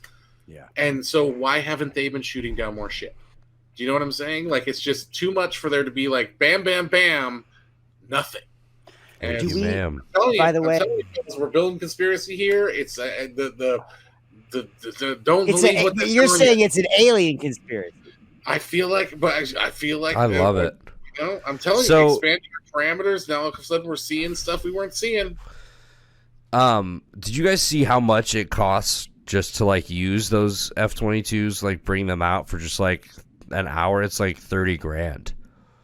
Like every time they bring those out, it's an obscene amount of money. Millions plus dollars. You know, everything about that thing is expensive. Why would you bring it out to shoot down a balloon? Why would you shoot a $1 million missile out of a balloon when you have guns? All of these things, you know what I'm saying? Bullets would do the trick. Yeah. Especially after like the first one where it's like, and you know, and if it was going that slow, all that stuff, why are you using a supersonic jet to look at something going slow that they said was in commercial airline lanes? Well, this is which means they were at a height where any of our planes could have been there. AC-130, any of that stuff. They could have taken that bitch down with a gunship. I played Call of Duty. I shot that thing. I know how fast and slow that plane goes. But even then, why couldn't you just like connect a bunch of dudes to ropes and like hang them out of a? It's like it's a help. You know, it's like and hang them out of a plane and they just shoot it. Just grab it. Just grab it. They don't have to shoot it. Just grab it. The point is, those were not too high for helicopters as well. I believe helicopters has also been in that site, and if it was going that slow, I'm telling you don't scramble the most expensive advanced plane to shoot down balloon. The first one, maybe. I mean, only unless they think that it's I think slow. If they said they were going that slow, let's still just scramble the expensive, fastest jet we got to go after the slow. Okay, but let's just assume then for a second though that they're bombs. Let's just say it's a weapon. It's a bomb. You're gonna get rid of it as quickly as possible, as most destructively as possible. That only that part of it makes sense to me. If it was a bomb disposal, you detonate the bomb, you'd isolate the bomb, you'd get rid of it, you'd detonate it. But even then, it's the unknown factor part of it is what doesn't make sense to me. You know the first balloon's from China. You shoot it down, but you already know it's from China. The other 3, you don't know where they're from, and you blow them up. I don't disagree with that being a big plot hole. We had space dogfights, guys. So I'm trying to tell you, it was like Will Smith all over again. You know what I'm saying? Like this Independence Day. The guy landed, had a cigar, the whole thing. I'm telling you, we do not scramble our fastest, best air-to-air planes to shoot down balloons. Especially because they went out once, the Alaska one. They went out once to take a look. Yes. Then they went out again to shoot it down. With the Canadians. No, that's the second one was with the Canadians. The first one in Alaska was all us. Yes, but they still went out there twice. Why did they send the same planes when they knew that shit was slow? When they knew they could have seen it with a different plane and shot it with a telescope. I'm telling you, fellas. I'm telling you. So what, Brian, tell me this. you're all in on this theory. What's the mission objective of these supposed aliens? What the fuck are they doing up in Alaska and Canada? Bro, we don't know. They're on vacation. They're probing. They're trying to save the polar bear. I don't know the vibes. They just out there in these streets. That's a first. They're on these streets, you know, like they're just trying to live their alien lives.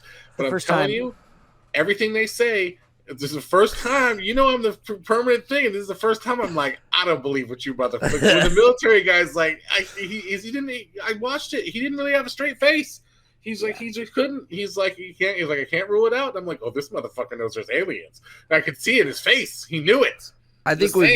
I think they've known they're aliens for a long time. I mean, you can look up on YouTube, and there are, you know, former Navy pilots with the footage, like talking about their experience. Pandemic, and nobody paid attention to it. I mean, so you think we're gonna get a report on this like that at all? And if we do, what, in fucking 15 years?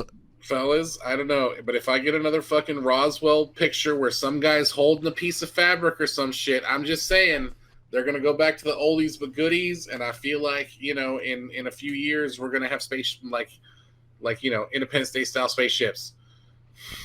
Well, for example, back to what you were saying, Fudge. I have a declassified document from the Office of the Director of National Intelligence from June of 2021, and it is called Preliminary Assessment, Unidentified Aerial Phenomena.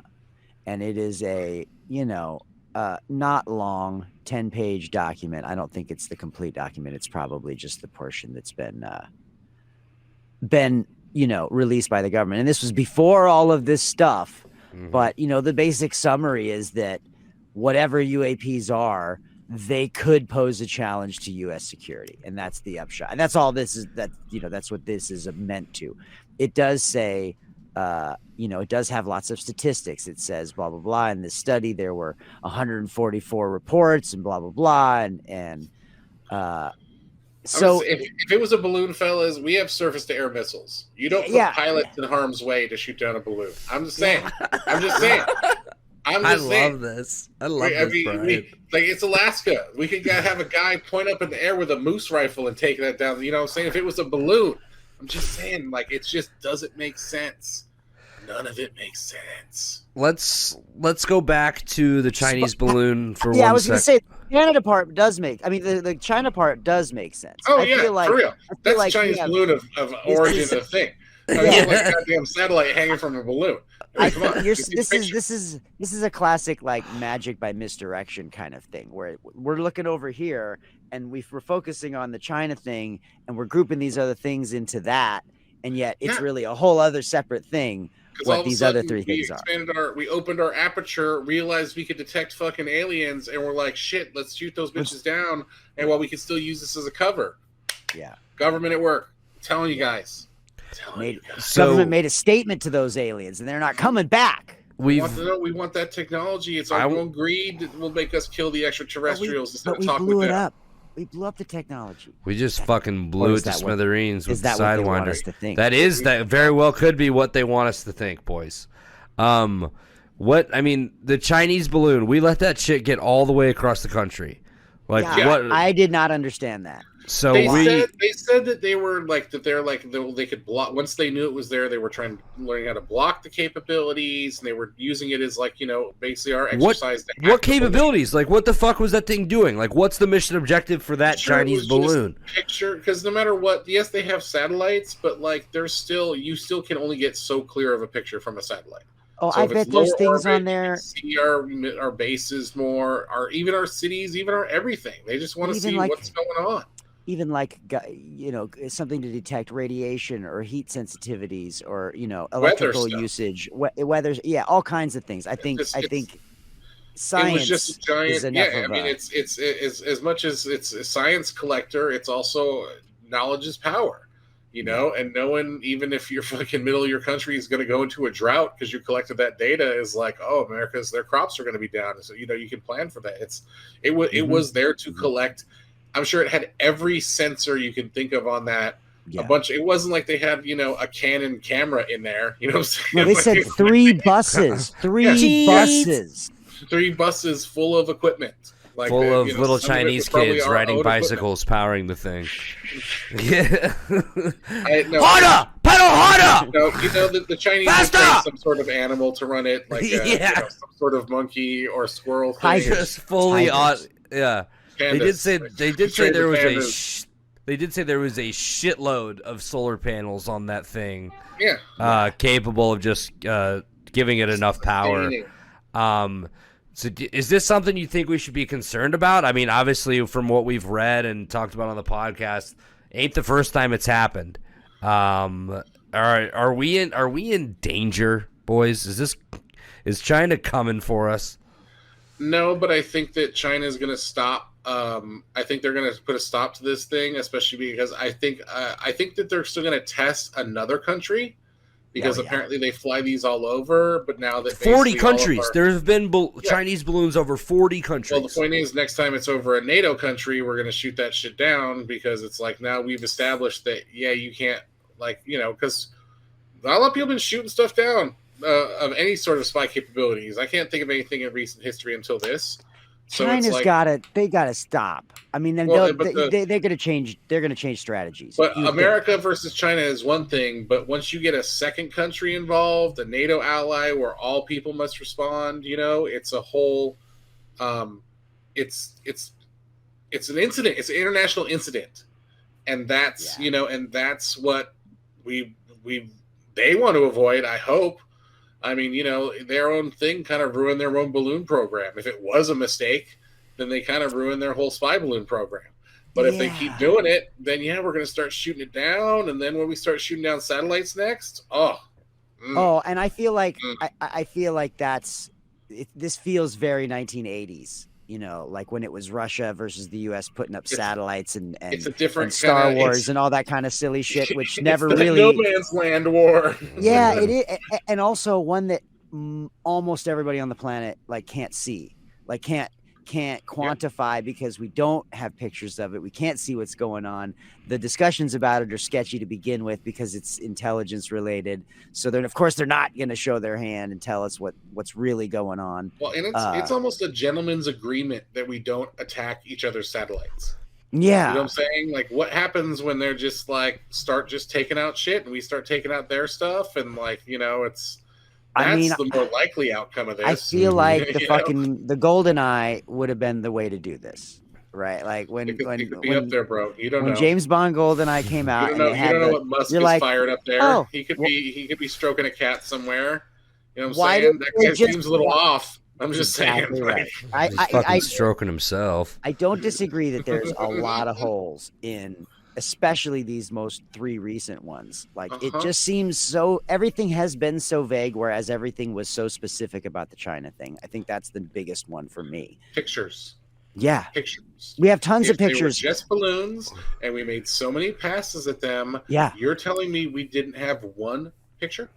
You can, by the way, we will be posting links in our Discord. If you have not followed our Discord, there's links on our website on how to do that, and we post all the links there for the references that we use to prepare for these shows, as well as the ABC News article, and that will be linked also down below in this video. So if you want to see pictures of the stuff that we're talking about, we can't show them. They're owned by Associated Press, but they look like what you think. It looks like an aerial balloon that's been shot down, a bunch of fabric, a bunch of white fabric. Also, who released those pictures? The government. I rest my case. Case rested. Case closed. It's aliens. Aliens. I'm telling you. Aliens is the verdict from this podcast. Apparently, this has been awesome. Episode 31 of Edging the Truth. We got Conspiracy Brian today. This is don't believe the machine. It's absolutely historic episode where we get Brian in just going full shenanigans, just not having any of it. But I think we had a really good episode here, boys. We got deep into the timeline, some thoughts on the UAPs versus the UFOs, some some theories on what we really think These are facts. is going These are not down. theories. It's facts. With Chinese spy balloon, the 4 balloons, if you will, cylindrical objects shot down. Well, not 4, so the 3, the over Alaska, Canada, and then Lake Huron. Action-packed episode. We thank you guys for being here with us. If you liked what you saw, please like this video, comment, tell us what you liked, tell us what you didn't like, tell us what you want to hear next, tell us your thoughts about this topic. Do you think it's actually aliens? We're definitely going to be clipping that up, throwing that theory out there, seeing what we can get about that. Is there something they're not telling us? Yes. This has been episode 31 of Edging the Truth. Make sure you go to www.edgingthetruth.com for all of your needs. It's got all of our episodes, got a little more information about us, ways. It's got our merch as well, Red. Show them the merch, Red. We've got t-shirts, we've got hats, we've got mouse pads, bunch of different designs, bunch of cool stuff. If you like the show, you want to help support the show, buying some merch is a great way to do that, and we would absolutely love if you did. Follow us on social media everywhere at Edging the Truth. Twitter, Instagram, Facebook, TikTok. Follow us on the talk, baby. Trying to build that up. Get your algorithm with a little Edging the Truth in it. Another great episode, boys. Also, last thing. Call the voicemail. Red, can you throw that up there one more time? 917-979-6071. Do you have a theory like Brian's about these objects that we just shot down? Do you think it's aliens? Do you think it's something else? Do you think it's something we need to be worried about? What do you think about the Chinese spy balloon? What do you think about something else that's going on? We'd love to hear from you, no matter what it is. Well, I guess not no matter what it is, but you know what I mean. Yeah, no matter what it is. I'll take no matter what it is. 917 bring it this way. 979. What are the last 4? 917-979-6071. Fuck yeah! Fuck yeah! Yeah. Ladies and gentlemen, I'm Andy. That's Red. That's Brian. This has been Edging the Truth. We thank you for being here, and we're gonna get those goddamn aliens. I believe X-Files. Nice. Visit edgingthetruth.com for more information and links to all our social media and podcast directories. That was fun. That was a fun episode. Brian had to run an errand, so he's not with us for this break, but he'll be with us when we get back to the end. We've got one more episode for this binge on World UFO Day. I got to say that episode brought up so many. Again, now that we're looking backwards at this stuff, it's such a different perspective than as things were unfolding moving forward. It's I feel like we might get some more answers soon. I just happened to be looking at my copy of the Close Encounters of the Third Kind novel, which is a fun read if you're a fan of the movie. It was written by Steven Spielberg, one of the few things he wrote in prose. And the epilogue is written by a gentleman that started the Center for UFO Studies. And the Center for UFO Studies still exists. It has been renamed after this guy. What is this guy's name? I don't want to I don't want to miscredit him. The Dr. T. Allen Hynek. Wasn't Brian just telling me earlier that no one has a T as their first initial? He did say that just earlier today. He literally said that before we started. Yeah. So this gentleman started and founded the Center for UFO Studies, now called the T. Allen Hynek Center for UFO Studies. It is based in Chicago and does still exist. It is a vast library of everything UFO related that you can possibly imagine. And I guess that does provide access to researchers. So I feel like this is going to be this has to happen, Fudge. We have to pay a visit. We got to come up with a legitimate story that we want to research so that we can get access. And we got to go visit this place, man. Even if it's just to see old movie posters. Well, we appreciate you hanging with us, Optimus Prime, there in the chat. We thank you so much for hanging out with us today. Uh, I will post your lol. But we really appreciate you hanging with us for these streams and getting to know us today. And to any of you checking this afterwards, we appreciate your listening. This is all old content with a few little bits here plugged in the middle. And we're hoping you're having a good time celebrating with us here on World UFO Day. We have one more episode, and it's an early one. This was this was the third episode we recorded. We haven't quite found our mojo yet, but it's a lot of discussion, and it came from a place without anything particular in the news, which I think is most. I think that's what's nice about this discussion. It's a little more open ended when it comes Right. to how we approached it. Right? I think at least that's how I remember it. Well, how do you remember it, Fudge? Before we watch it, I was this the first one we were all in? Did Brian say he was in on aliens in this one? I don't remember. Because my memories from the early podcast would be all the rest of us would be in, and then he would be like, oh, "Yeah, no, fuck that." But I feel like this might have been the first one that he was actually in on it. And was Aliens the episode that the aliens and Bigfoot theory came out? Yeah. Or was that? Yeah. I think it is this episode. So Yeah. It did have kind of a big moment for us anyway. Mhm. The Brian's hypothesis that Bigfoot is an alien of some kind. And that led to one of our that actually spawned us having merch. It made me want to make a design of that somehow, having both of those things, and it became our first item of merch. So if nothing else, and it's fun, it's silly, and we're not the first people to think of it. I think Brian just got there independently. But this is a fun episode, and it shows us in our infancy and kind of finding our legs, but also tackling a big issue kind of right out of the gate from a more general perspective of just, are you a believer, and what do you think, and what's your experience, and those sorts of things.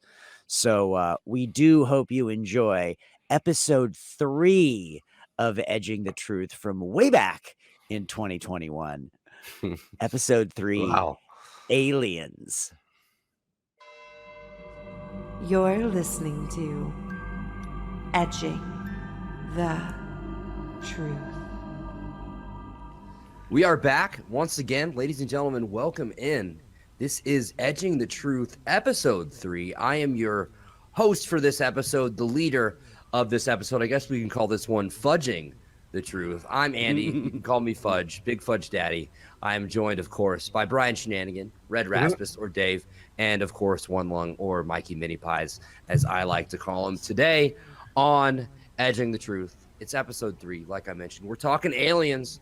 We are talking UFOs. We are talking unidentified flying objects. We're talking greenies, the little grays, whatever, the millions, the countless stories about aliens that have been recorded over history. And I guess I just want to start, with the most notable one, and something, I guess, more recent that has come out about that whole situation. It's 1947. It's Roswell. With the military member, was he a general? Was he I forget what his rank was. Of course, I have it right here. Terrible start. Jesus Christ. First witness, Major Jesse A. Marcel was the first person on the scene of the UFO crash, the UFO sighting in Roswell, New Mexico in 1947. He was said to have brought a box of material that he found in the wreckage back to his son. And his son had reported this on this documentary I was watching on Netflix today, kind of preparing for this. I think it was called Unsolved Mysteries or something like that. He said, he walks in, he goes, "Son, better look at this now, because it's something I'll probably never be able to show you again." And he talked about how it was little pieces of like foil, aluminum foil looking metal, almost like gray, gunmetal material type stuff, lights and kind of fabric and stuff like that. Marcel was immediately called back to the base with all this stuff. A newspaper reported on this incident happening. The United States government originally said it was okay, let this newspaper report that an unidentified flying object, like they found evidence of aliens in New Mexico. This report kind of gets to the president, and he's forced to retract his statement and deny that he ever saw evidence of a UFO. So there's new evidence that comes out. They found his diary, I guess, and that's supposed to come out where he kind of opens up, talks more. In the past few years, the United States government has pretty much accepted the existence of UFOs, released government footage of planes and stuff like that that they have captured. So I don't know. That's enough of me, doing whatever that was. I kind of want to open it up to you guys. We'll start here, as we do on this podcast, and just kind of get your perspective, just what your opening thoughts, I guess, your opening remarks about aliens, kind of your experience or anything like that. So we're going to start with Brian, usually our negative Nelly on this podcast. Let's what do you got this time? How many girls have you fucked that are into aliens? And what else? Into aliens or in alien costumes? Because these are both. Because I've been to a Comic-Con or 3 of my day, a little a little hey ho hey. Hey ho. You haven't lived till you had sex with the back half of a Chewbacca, but there you go. Well, you see the aliens in the background here. I mean, I am a firm believer of the aliens, but I believe also that the aliens know that we are. I feel like that we are too stupid, and I feel like that we are truly seeing it. How movies say oh these apes. You know what I'm saying? I feel like that's how we're really viewed by aliens. That they're man, we love Earth. If it wasn't for all those fucking apes there, you know what I'm saying? It's because there's been some thing, especially with all these sightings and the government coming out and stuff like that. Basically, it seems like UFOs seem to go into the ocean, and the ocean is our most unexplored thing that we've, especially in the deep parts. And if you make ships that can survive space, I'm sure they can survive in the deep ocean. But there may be something on this planet. I believe there may be something on this planet already in the ocean that we don't know about, that's where my head is at, but it's I feel like we were we see all the aliens and stuff, I don't doubt that people have seen aliens and a sort of whatnot has happened with aliens, because I believe there's multi-aliens out there, and much like us with our stupid tourists, I feel like there are stupid tourist aliens that are just coming and dicking around and poking asses and stuff, but then the Federation, as it were, or whatever, is no, we stay away from them just because they will kill us all, and fuck them. But it's a nice planet. We like to go there and see their ocean life. But I stand. It's been so many years, aliens, every culture, forever, and a lot of stuff has been blended into TV and movie and ethos now in the modern day of media. That's it's sensationalized it, but you talk to these guys, and these military guys are serious fucking guys. They have no sense of humor. It's been bred out of them, and they're just oh yeah, we saw a bunch of shit. It's yeah, I believe that guy. Because he's seen a lot of shit. He's killed people. You know what I'm saying? He can fucking see, a Jeep on the ground from 7 miles away. He's seen shit. Okay, that. I believe that guy. And so I was yeah, I believe in aliens. I believe they are here. I don't necessarily think they're among us. I don't think that. I think it's vain of us to think that we had exact there's humanoid that looks just like us out there in the universe. That it's got their.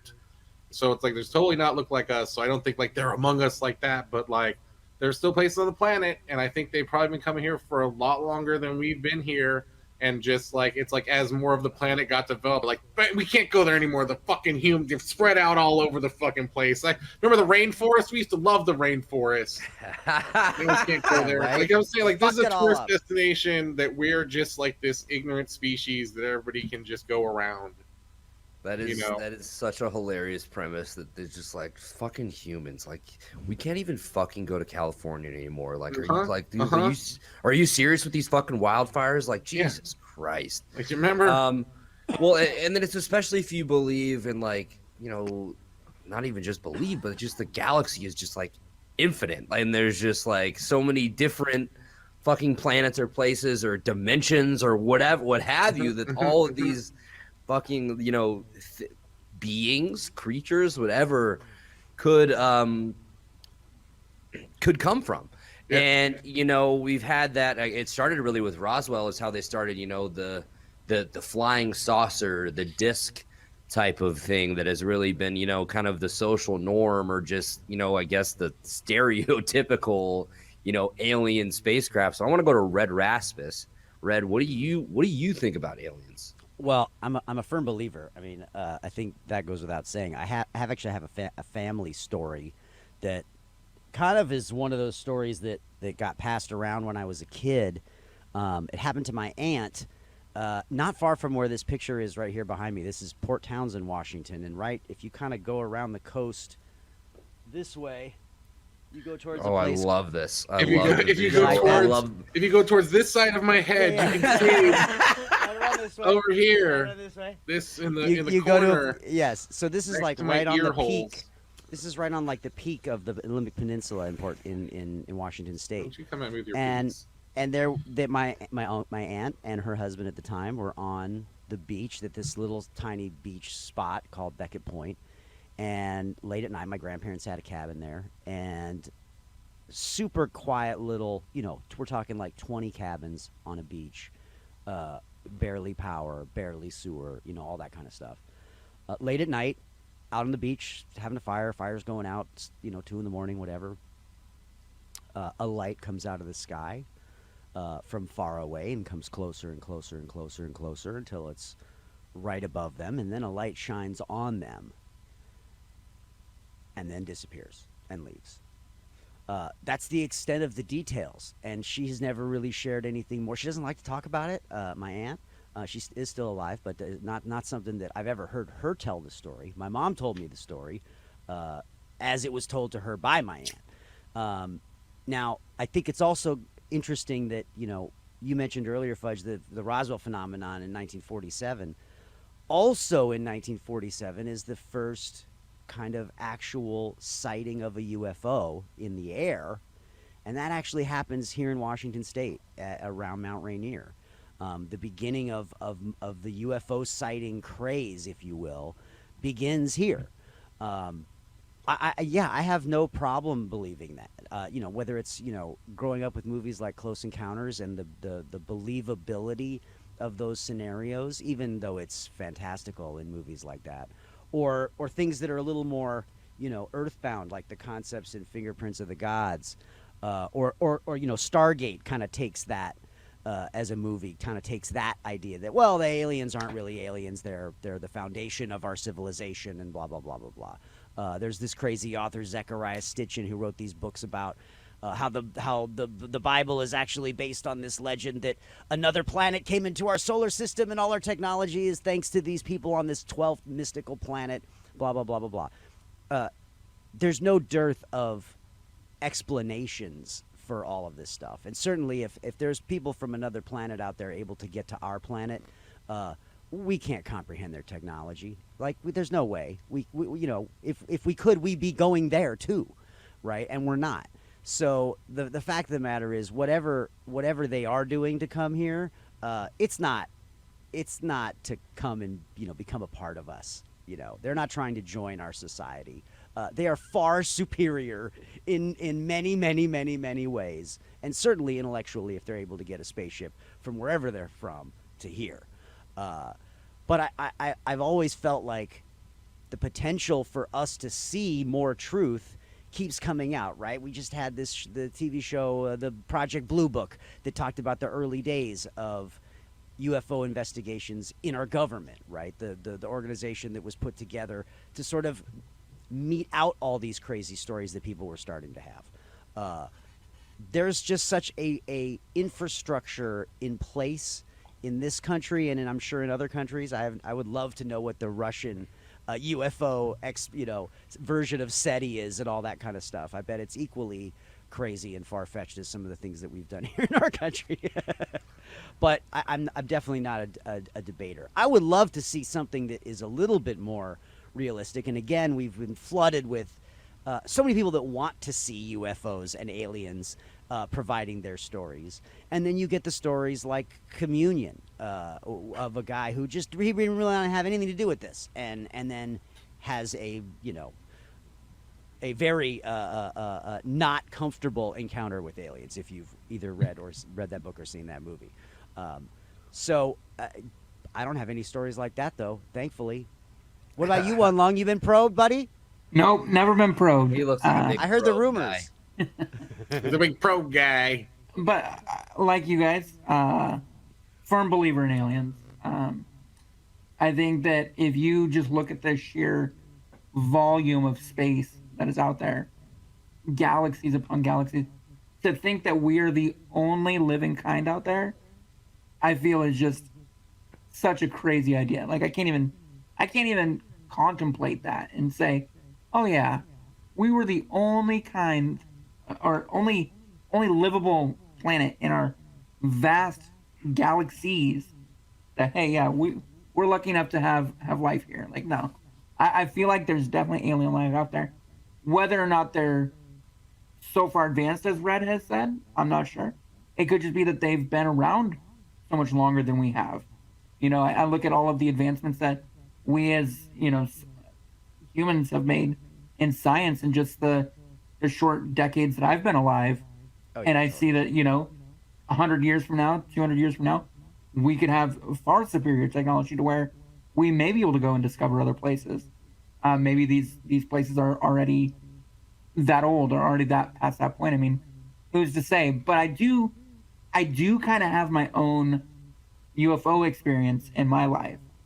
And it's pretty crazy.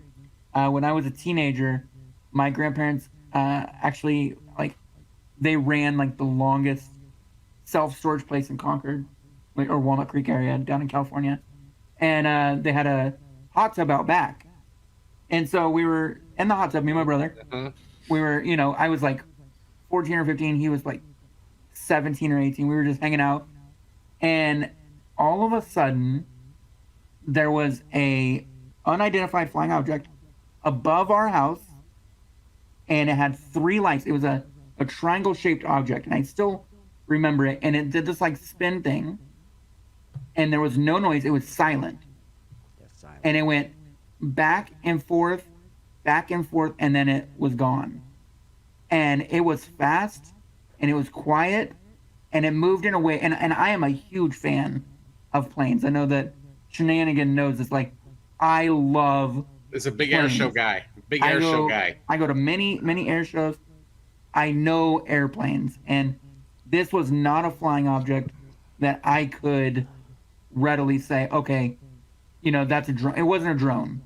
I know what drones are. I know what they look like, how they move. This was not that situation, and it was not an aircraft. So You're also talking 20 years ago, right? So drone technology 20 years ago and what it is today, that's for sure. right. But again, and also what also drew me to hey, this is something different. Was it wasn't the standard thing that we've seen in movies. It wasn't this round, object that had the lights on the side that did the little, light, they pattern that you see all the time or hear about all the time. This was a different shaped object that moved completely different than what I've ever seen, and then it was just gone. Mm-hmm. And the thing that is crazy is that my brother was there and he saw it, and then so then we start, because we're both analytical thinkers, right? And so then we're man, what was that? And so then we start thinking, okay, maybe there is some military base around that's doing something. You start looking and there's nothing, nothing near us, nothing. And so to this day, I always am yeah, that was a UFO. That was 100% a UFO. Now, I can't say it was alien because I, don't know that, but it was definitely unidentified, and it was definitely unique, and it was definitely something that I can't explain what it was. along with the vast space and time that we have, and all of the sightings that there are out there, and especially with the new revelation coming out, like, hey, yeah, there are UFOs. I 100% believe in aliens, 100%. So we have a consensus for the first time on the show. All four of us are together on this. Aliens. Yeah. Like the dude from Ancient Aliens. I really hope people got that. The meme. that was a deep cut reference. I like right the hand gestures. cut. Those are fucking hands. Look at the meme. That's what he's doing. Aliens. So let's have a little bit of discussion. Let's talk about a couple things that we really mentioned here, or I guess kind of tie them in. So, Red, you said you haven't personally had one, but there's a family story. One Long, you said you personally have seen one. I think this is something, it's kind of a theme that I'm sure we'll get into, on this podcast quite a bit when we talk about, these conspiracy theories. But we talked about it with ghosts, is just the amount of people that have similar stories or similar experiences really make me believe in this kind of thing. There was a story from 1994 in Zimbabwe at a school. It was called the Ruwa School Incident. So it was like a group of like 50 to 60 kids all out like recess. They're all playing outside in the schoolyard or whatever. And it's like a fenced schoolyard about like 50 to 100, yards down, like out from the fence. They see this like large, floating gray object. So all the school kids like run to the fence to be like, what the fuck is this? So the floating disc or whatever they call it, the UFO hovers for, like 10 to 20 minutes. And then they see little gray people get out of the spaceship. And it's like literally it's 50 to 60 kids. It might have even been more than that, but they're all out at recess. They see a teacher comes out from the school because she sees kind of everybody at the fence to see what's going on.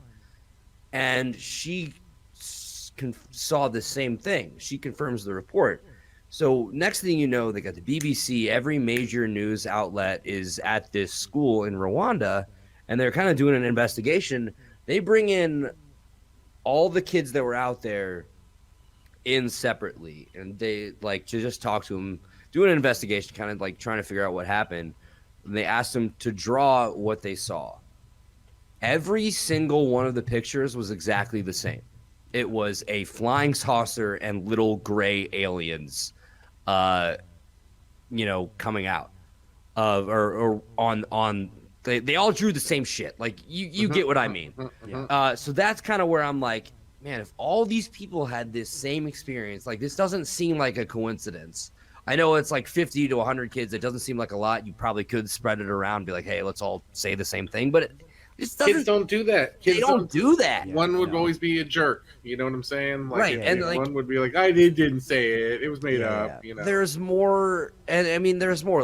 There's the lights above the New Jersey Turnpike in 2001, the USS Nimitz encounter in San Diego, the O'Hare International Airport saucer, the Stevensville sightings in Texas, the East Go Fast video from as close as 2015. So I guess let's just kind of open up to a round table and just talk about, more of those experiences or any really evidence that you guys found that, kind of, turned the tide for you or really made you, turn your head and go, okay, I mean, we might be getting something here. Let's start with One Long. Well, I think that you bring up a great point.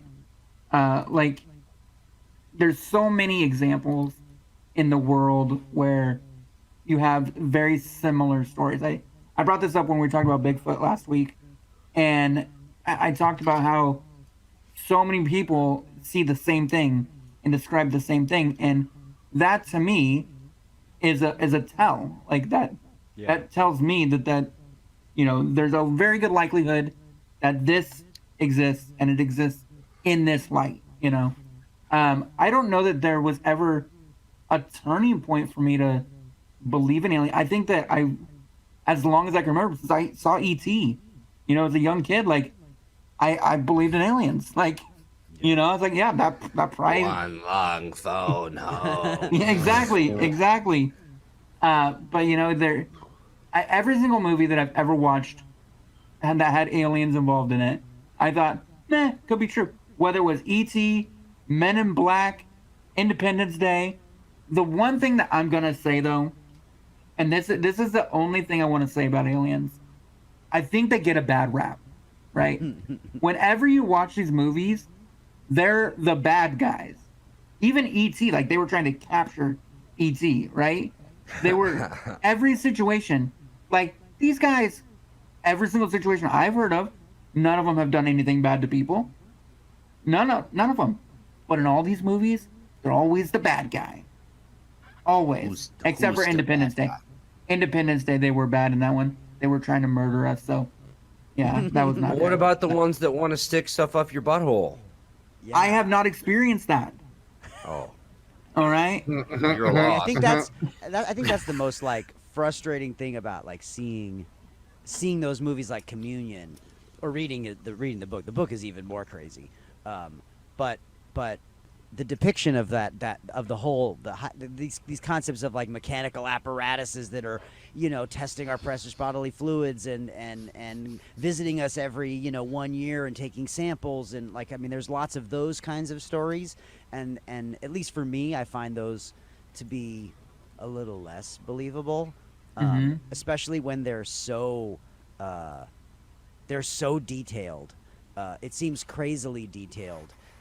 To me, whereas a lot of times when you hear these UFO stories, it's like, even like yours, One Lung, there's a vagueness about the experience that you can't exactly describe the how and what of what you're seeing and how it went.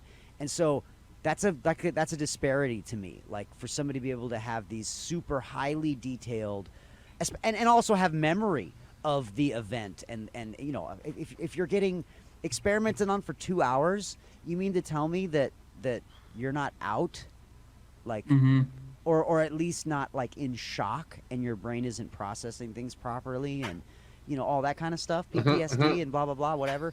That seems a little crazier to me. But I remember, you know, seeing Close Encounters with my dad when I was really young, and I remember him saying, you know, I remember asking him, you know, Dad, do you believe in aliens? He's like, oh, yeah. I was like, why do you think they're real? And he's like, because there's way too many people that have seen them that didn't want to see them.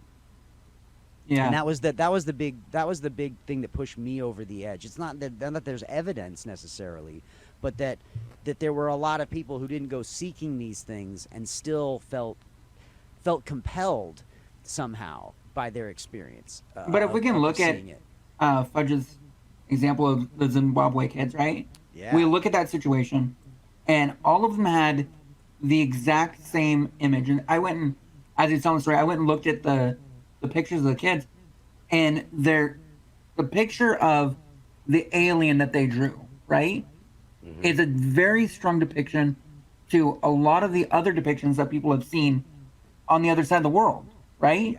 All That over the world, yeah. those kids, in my mind, they're young kids. They're not going to remember that kind of detail without seeing that kind of detail, in my mind. So Exactly. I think that's a great example of what I would say is harder evidence that this is a real, true, in fact, situation. Brian, what do you think? First of all, don't bring Bigfoot into this house of truth. We're talking about aliens.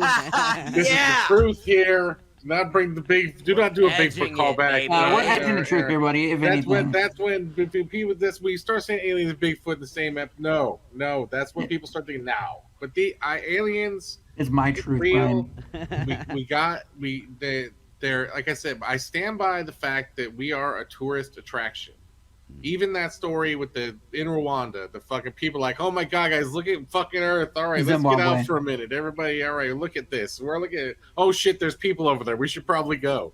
You know, like it's like I feel like it's also like that there's like a reverse MIB that's like the other way where they're like making us forget that they fucking saw these people or the aliens, you know, like there's almost like a national park service that's like make sure that you're visiting Earth. All right, here's your fuck stay, because even your story where they came up and was like, hey, you want to see some fucking humans? Let's go. All right, shine the light on that one. Yeah, Look at no, that that's fucking totally thing. Oh my right. god, let's fucking go.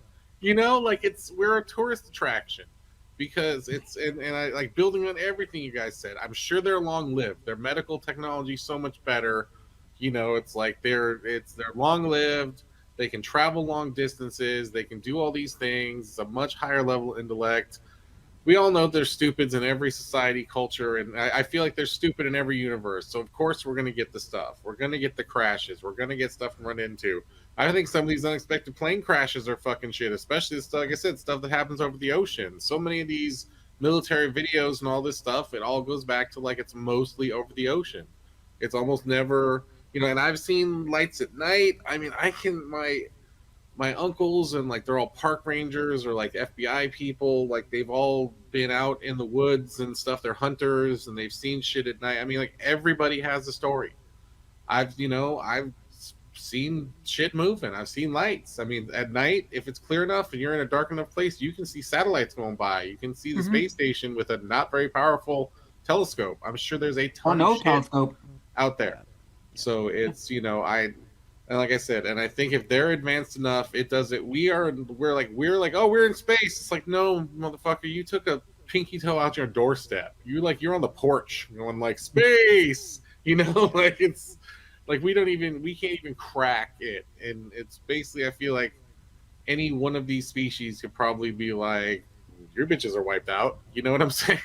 If that was it, which leads me to believe that that's why there is some sort of higher reverse thing. There is got to be something that's, because like I said, either it's one race that's like just chilling around, or it's a ton of them coming here for the tourist thing, which I firmly believe is that we're a tourist stop in the universe.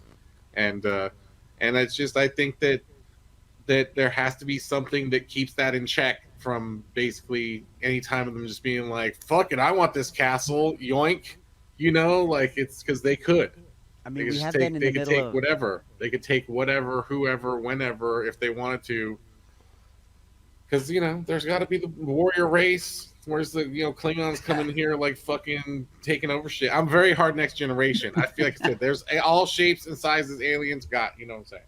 But I mean, I think it's crazy to think that once we leave our area, right? Once we go into space, that we're technically the aliens. Yeah. Like, we are the aliens. And if we were to ever make it to their place, like, they're not aliens. We're going to their house. We're the aliens then. And that shit blows my mind. Yeah. Well, Join have the there mobile been- train and save the world. Does anybody know, have there been any major UFO sightings in the last year and a half? I mean, we have been in the middle of a global pandemic. If I was an alien, I would sure be if like, we I'm staying searched- away. I'm sure if from we this search. planet. I mean, like basically, but also, yeah. A side note: the government They basically probably know admitted COVID's it, going on. and They're because like, we were in the middle of the That's pandemic, what I mean. everybody was I like, would we skip it. glossed. Hold Like, oh on. yeah, the government said yeah, basically aliens, yeah, and we were like, okay, pandemic, can't pay attention to this, and it just went by in like a weekend. Well, they probably picked it up on their ham radio. The Earth's probably not safe to be at right now. Okay, so this is an article from 2 days ago There we go. from military.com. Stop it. Spike in UFO sightings across the nation. UFO sightings are on increase nationwide. There has been a spike in UFO sightings across the nation with a recent release of U.S. intelligence UFO report. Are there just more people looking up in the sky, or is it something else? 2020 produced 7,200 UFOs, an increase of over 1,000 from 2019. The U.S. government and military confirmed investigations and sightings of UFOs, bringing this phenomenon back into the mainstream media. Earlier this year, the Director of Defense Inspectors General launched an investigation into how the unidentified aerial phenomena were being monitored by the military. That's just the first paragraph. I'm not going to read the whole thing to you, but Florida resident, We all got Florida things in our resident hands. recently You know what I'm caught two saying? herbs. We all can record stuff. But on the flip side, we can also make shit up with this too. So it's a double-edged sword. Because I can make fake UFOs on my phone right now. Exactly. But like I can also record a real one, and I think that's why it's like there's just too much video. There's too many just straight up static cameras in the world just shooting one thing all the time that have to have picked up stuff. I mean, you know what I'm saying? Like it's just too many. And it's just what you said. everybody's at home. People are looking up. They're just fucking chilling in the backyard because they got nothing they else to probably do. were bored during the pandemic, right? Yeah. You know, Well, just had and so- more shit to do. and Also, just more our curious. content. I think that aliens absorb our. We do produce a lot of content that is literally being broadcast out to everything, and they may be like I said, we are a novelty potentially to them. They like our content, they like our planet, but they're like, no, we can't bring the. We're just gonna leave them over there as like the novelty.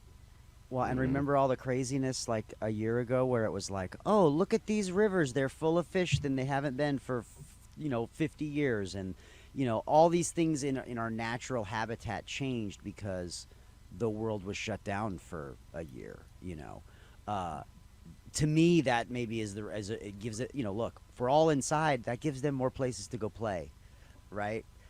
Those national parks aren't full of people because the national parks are closed. And things like that. That would all make National sense to me. parks again. So we're supposed to believe all the aliens are just in the national parks? Jesus. I mean, Well, it's all stuff they don't have Devil's on their Tower, planet. I assume. Wyoming. They're hanging Have out you with their seen homie the Bigfoot. movie? They don't have deserts. We got every biome in this planet. Maybe Brian, it is like I'm Star Wars, trying where to it's like back desert you up planets. from last episode, and you're fucking like taking the other side. This is bullshit. Last time I do that. No flip Last time I flopping. do that. Bigfoot and aliens are hanging out. So let's talk about this. I've got a question for you guys. Questions on the edge, as we like to call it. What do you guys think aliens look like? There have been, obviously, the thing that I mentioned earlier, the sighting in Zimbabwe. They all drew them as, short little green beings. People, or I keep saying green when I mean gray. They short little gray beings, but aliens have also been depicted in that similar manner with the large heads, the big eyes, with green skin as well. We see movies and everything depicts aliens in millions of different ways. Brian, I think, mentioned earlier that he doesn't think they all, look exactly like we do. What do you guys think aliens look like? I'm going to start with Red Ras. I think if we're talking about aliens, then they can't all look alike. I think it's crazy that they would all come from the same place. So I think that maybe what we're seeing or hearing in these reports is multiple species, if that's what we're talking about. If they're green and gray, or if they're tall and they're short, and all those sorts of things. That doesn't seem like they're going to all be from the same place. And if they're not all from the same place, then this gets to be an even weirder, crazier discussion, because are they coordinating trips? Are they, how does that work? Is there a collective knowledge about our planet out there somewhere that we don't know about?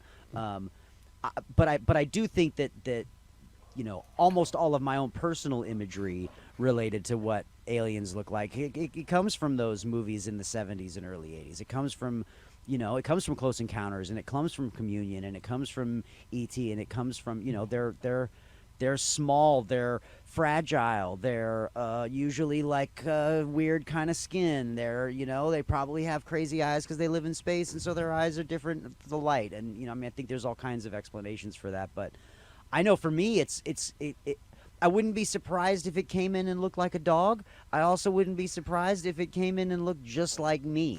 I feel like that while maybe they're both equally preposterous, they're also equally possible if we're talking about aliens.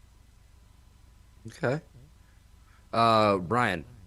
I go back to the Star Trek theory that, assorted races and whatnot, different technologies, that there has to be some sort of organization out there that kind of does have this collective knowledge on us and stuff for people to come and go from here, or at least to know where this place is and that it's, occupied. There at least has to be some base thing for that. And it's like, I just think it's all shapes and sizes and yeah, many different levels of technology, much like the Star Treks, and I also want to say that, like, in the last few moments, I came to a revelation that I finally think I cracked, and that is that Bigfoot was an alien and that he was fucking landed, and that's why they got his ass on film and we haven't found him since. And I don't know why we didn't make this connection before. It goes back to aliens fucking landing on a planet, and that we fucking Bigfoot, and that's really just a space Chewbacca tourist there. I don't even know why we're not discussing this more. I think we just cracked a revelation here. So I'm Bigfoot for does beers. exist then? I'm I for would, if beers. he And could like, be maybe an alien. I mean, all of a sudden, we may have to go back and re-record now that it's like Bigfoot may be an alien, and that's why it's like, oh, on that video, it's so real, and so it's like, yeah, because that was an alien on fucking video, because he was on his way back to his ship. Because where else they're gonna hang out but the woods? Because there's no people. Yes, I believe that maybe Bigfoots do come and visit the woods and leave. I don't hate it. I don't hate it either.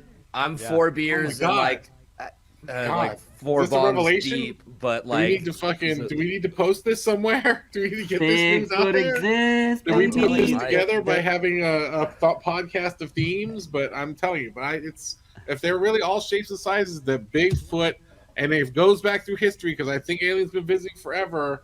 Holy shit, you guys! We create the mythos and everything. This guy's on to something. Oh my god! I wish that I could show you. Oh that means everything in our mythology is solved by alien. Oh, that was an alien. Oh, dragons? Oh no, yeah, they used to be here, but they were aliens. Sorry, bro. I wish that I saved my notes from last week because alien Bigfoot was actually on my list. I just never actually drew the line together. But now you've drawn the line together. I couldn't figure out how. Does it make sense though? Does it make sense? I couldn't figure out how to draw the line together. As a rational thing, doesn't that not make sense? Oh my That does make sense. Wow, even I'm like, wow. I didn't think that's where we were gonna go, but that's where we went. Do you see the revelation that we got to? Wow. I do see the revelation. So aliens look like Bigfoot. That would explain Brian's Chewbacca fetish from earlier. But there could be. That's what I'm saying. If there's multiple species of different assorted kinds, the green ones, the hairy ones, the tall ones. You know what I'm saying? Like, and Brian is rock hard now. So I have hard. Rock. I mean, I've been rock hard this whole big, episode. Like an alien Bigfoot. Catch the fuck up. So I have one more question after this for everybody, but I want to get One Lung's thoughts on this one first. One Lung, what do you think aliens look like? Well, I think I'm with Red and Brian. I think that, what movies have taught me is that aliens look like all different things. I mean, my favorite alien movie is definitely Men in Black. And if you watch Men in Black, every different planet has different looking aliens. And Michael Jackson looks like an alien. Exactly. Well, yeah. I mean, that's in the movie, right? He's an alien, right? Yeah. Shimona. Is that my Shimona? But no, I honestly, I think that my Shimona. For the idea of the sheer vast area, like I was talking about earlier, to think that there's just one type of alien out there is asinine to me. Like, there's multiple different ones out there. Green, gray, blue, white, yellow, different sizes, different amounts of hair, tall, maybe Bigfoot looking, I don't know. Well, yeah, I mean, it's like all of us on Earth, like we all look different. Like, who are we to assume that all of, the aliens would look exactly the same? I think Brian said it earlier, and I brought it up. It's like, I think we'd be dumb to think they'd look just like us, and I think we'd be dumb to think they look all the same. Yeah. As well, especially if we believe there are all these different galaxies and all these different places they could come from. It's just like, that's infinite, right? So like, I think it could be just an infinite, just smorgasbord or whatever you want to call it of different kind of people. So the last question I have for us before we just give our final verdict. Oh, can I button up that real quick though? I just like to say that this also helps to prove One Lung thing, because if we never find any bones of poop from Bigfoot, it's because the bones are on the ship, because if they died, they would pick them up and take them, and they poop on the ship. That's why we don't. Like, I feel like I'm done. Like, I feel like I just solved Bigfoot here. Well, like, the thing is, like, Ryan is so high right now. Like, he's just full game. Galaxy brain moment right here. And I'm just gonna say, absolutely document. There could still be some Bigfoot shit out there that someone hasn't found yet too. Like, there's a lot of natural force. The aliens are powering their ships. If we go with alien Bigfoot, I'm on your side, One Lung. Is what I'm trying to tell you. I find it had this revelation. We even talk crossbreeding or any of that kind of weird shit too. So like, that's a whole nother episode. Episode 27. Crossbreeding. And what about aliens that can be shapeshifters? All right. I mean, look at the show. Look at the show. They're Rock from the Sun. Like, they took over human bodies. Great show, by the way. Absolutely. What about the movie The Watch? Good movie. I don't know if you guys have seen that. They were taking over fucking human bodies and shit. Yeah. So All right, here's let's my last question. Sorry. Go ahead. No, you're fine, Brian. I enjoyed the tangent and the absolute just full galaxy brain moment you just had there the past couple minutes, just realizing a bunch The of shit. Bigfoot's an alien? Yeah, Brought to you by marijuana. I need that orangutan titties, brother. So this is Cherry Death Star right now. That's what's really good. This is going to be a similar question to what we did, on the last episode. What One Lung asked us, as far as evidence goes. We've seen countless videos, pictures of UFOs. Personal accounts from people. Do you think that's enough evidence? Do you think what? My question is basically, do you need more hard evidence of aliens to truly believe in them, or do you think there is enough out there right now for you to really say definitively that you believe, that we are not alone? And if there is, what more would you like to see? Like, what more do you need to see? Let's start with One Lung. No, I don't need anything else. 100% I believe in aliens. Would I like some more? Yes. Would I love to be able to say, oh yeah, I saw an alien last Tuesday. They were going to the local Kroger, We dabbed. It was great. I would love. I'd be like, that guy was over at New Seasons. He makes a lot of money on his planet because that's like a whole paycheck right there. But honestly, I think that there's enough out there to prove that aliens do exist 100%. But would I like it to be more open and, just blown right off the hinges? 100% yes. But I don't need any other evidence, I believe. Red Rass? Yeah, I mean, I guess I would say I'm 90% there. I feel like there's always the question. So of, wait, hold on. You'd say you're edging? I'm edging on being for sure. I think the other thing that's tough for me is when this all starts to happen in America, it all starts to happen post World War II. I think you could very easily explain and say the phenomenon starts as a reflection of the beginnings of the Cold War and where the world was at and all those sorts of things. I mean, that's obviously where they come from in movies and where alien UFO, invaders from space movies come from, right? They're meant to reflect that and play into our fear of that. So there's still enough doubt in my brain. Is this something that has become part of a cultural phenomenon as a result of pop culture, or is it the opposite? Is it actually the opposite, that these stories and these things have become so ubiquitous that they have to be reflected in pop culture?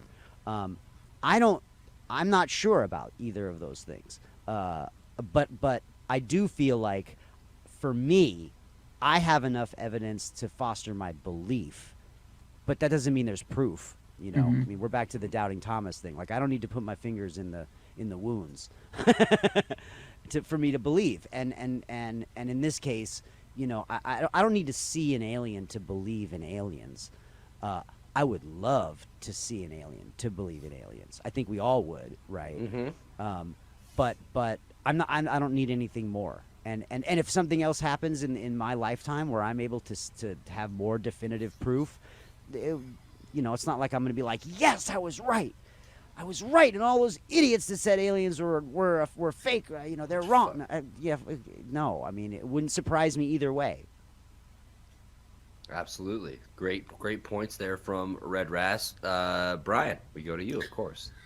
I mean, like I said, these military videos.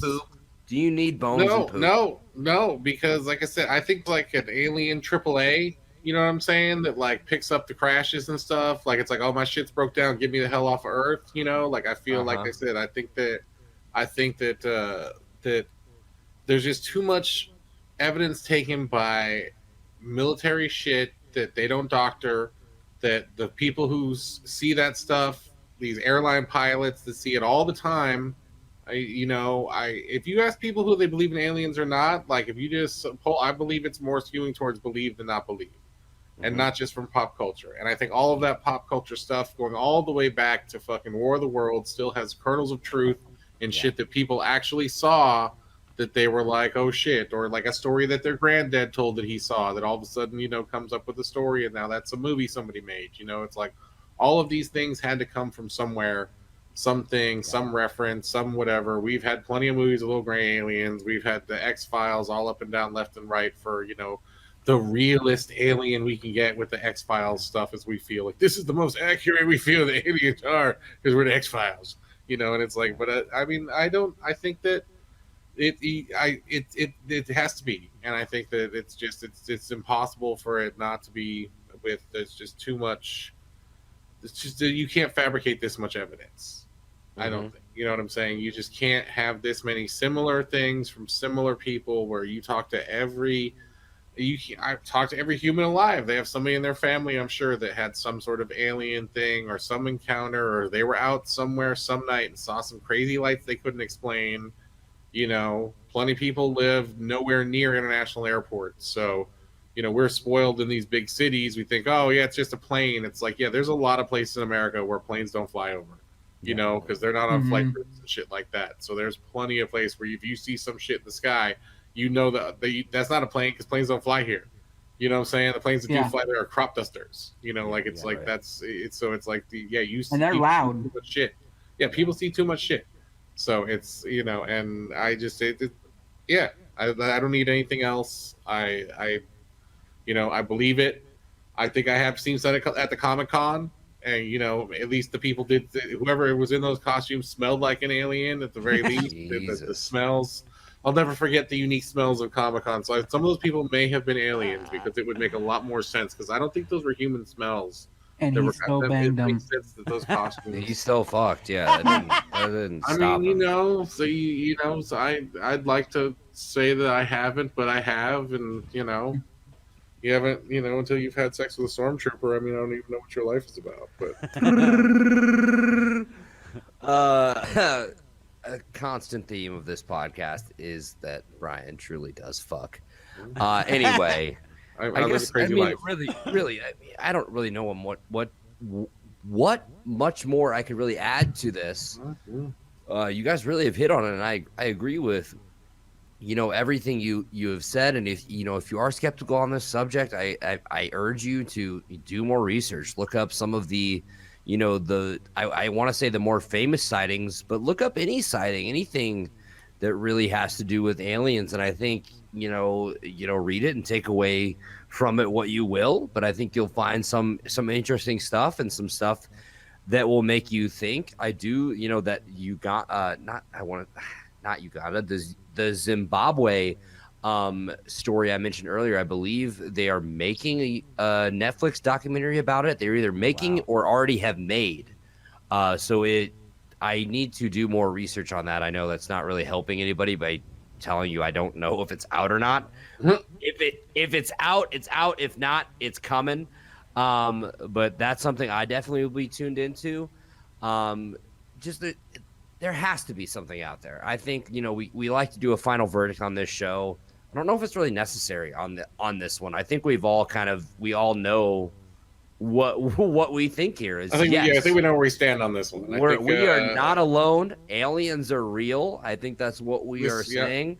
We would love more evidence, but the amount of evidence and the evidence that is out there right now is pretty telling. And obviously, if these aliens wanted us to see them, I'm sure we would have by now. I think that stuff is going on beyond a lot of people's imagination or wildest dreams. But this has been a great episode of Edging the Truth, or Fudging the Truth, as I'm going to call this one. Episode 3 of Edging the Truth. You can find us at www.edgingthetruth.com. We are on Spotify. Where else are we at, Red? Where are we? We're on Apple Spotify, Google Podcasts. You can go to our website for links to everywhere we are. Links to everywhere we're at. Please, please, please follow us on social media. Got to build that up. Twitter, Instagram, Facebook, at Edging the Truth. Of course, also subscribe to the YouTube. Please like this video as well. Comment. Tell us what you think. Do you think aliens are real? Do you have an experience with aliens that you want to tell us about? Throw it in the comments. We'd love to hear about it. Tell us future topics, something you want to hear us chop it up about, something you want to hear us research. But this has been a great episode. I'm Andy. He's Brian. That's Red. That's One Lung. Edging the Truth. Check us out wherever you get your podcasts and on YouTube. We are out of here. Aliens! Visit edgingthetruth.com for more information and links to all our social media and podcast directories. And we're back. We're back. Brian, you with long hair is still startling. I got long hair coming back. It's starting to get shaggy again. I was gonna say you're leaning back towards those vibes. Those young men, But you know, in the prime of their lives, I forgot before about they had children. I have now been to a Comic-Con, and I forgot about your statements about the smells of Comic-Con, and I'm here to confirm they are rank. And it would not surprise me if there were aliens hiding at Comic-Cons, because woo! Also, if you haven't had sex with a stormtrooper, I don't know where your life is at. Should be on a T-shirt. We need to make that happen. Yeah, it's probably good we got away from that theme, huh? Of just every episode having every episode having Brian fuck or like talking about who he fucks. It had a good run. All his girlfriends. It did. Chinese spy balloons, so that's that's I guess I'm just not hanging as much dong now as I used to. I guess that's all. Yeah, but it was the long hair was jarring. Completely forgot about it. But yeah, like you said, your hair is getting long again. But I totally forgot about how long it was at that point. Oof. Oh my god! A lot of podcasts. That was fun. That was fun, and a lot of fun information that I had forgotten. Again, that was the episode that featured your theory, Brian, of Bigfoot and aliens.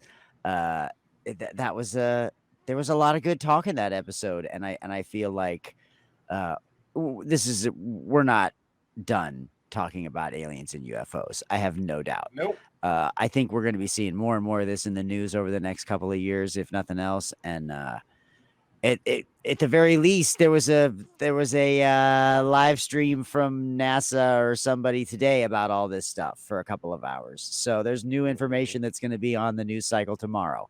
And one thing to throw out there, which we will be talking about in an upcoming episode of Two Steps from the Edge, the FAA just put their blessing and licensing, etc., on the first flying car. So how long do you think it's going to be before people see flying cars in the sky and think that UFOs? Maybe the first week that there are flying cars in the sky. They're already all over Japan. So big drones. This is only right. This is only going to get to be more of an issue, I think. You guys have anything more to add before we sign off of this marathon? Thanks to everybody for tuning in for this long ass marathon, 4 full episodes. What a ride it was, fellas. Yeah. Aliens are among us. We'll be sure to crush that puss. Be sure to follow us everywhere you can find podcasts.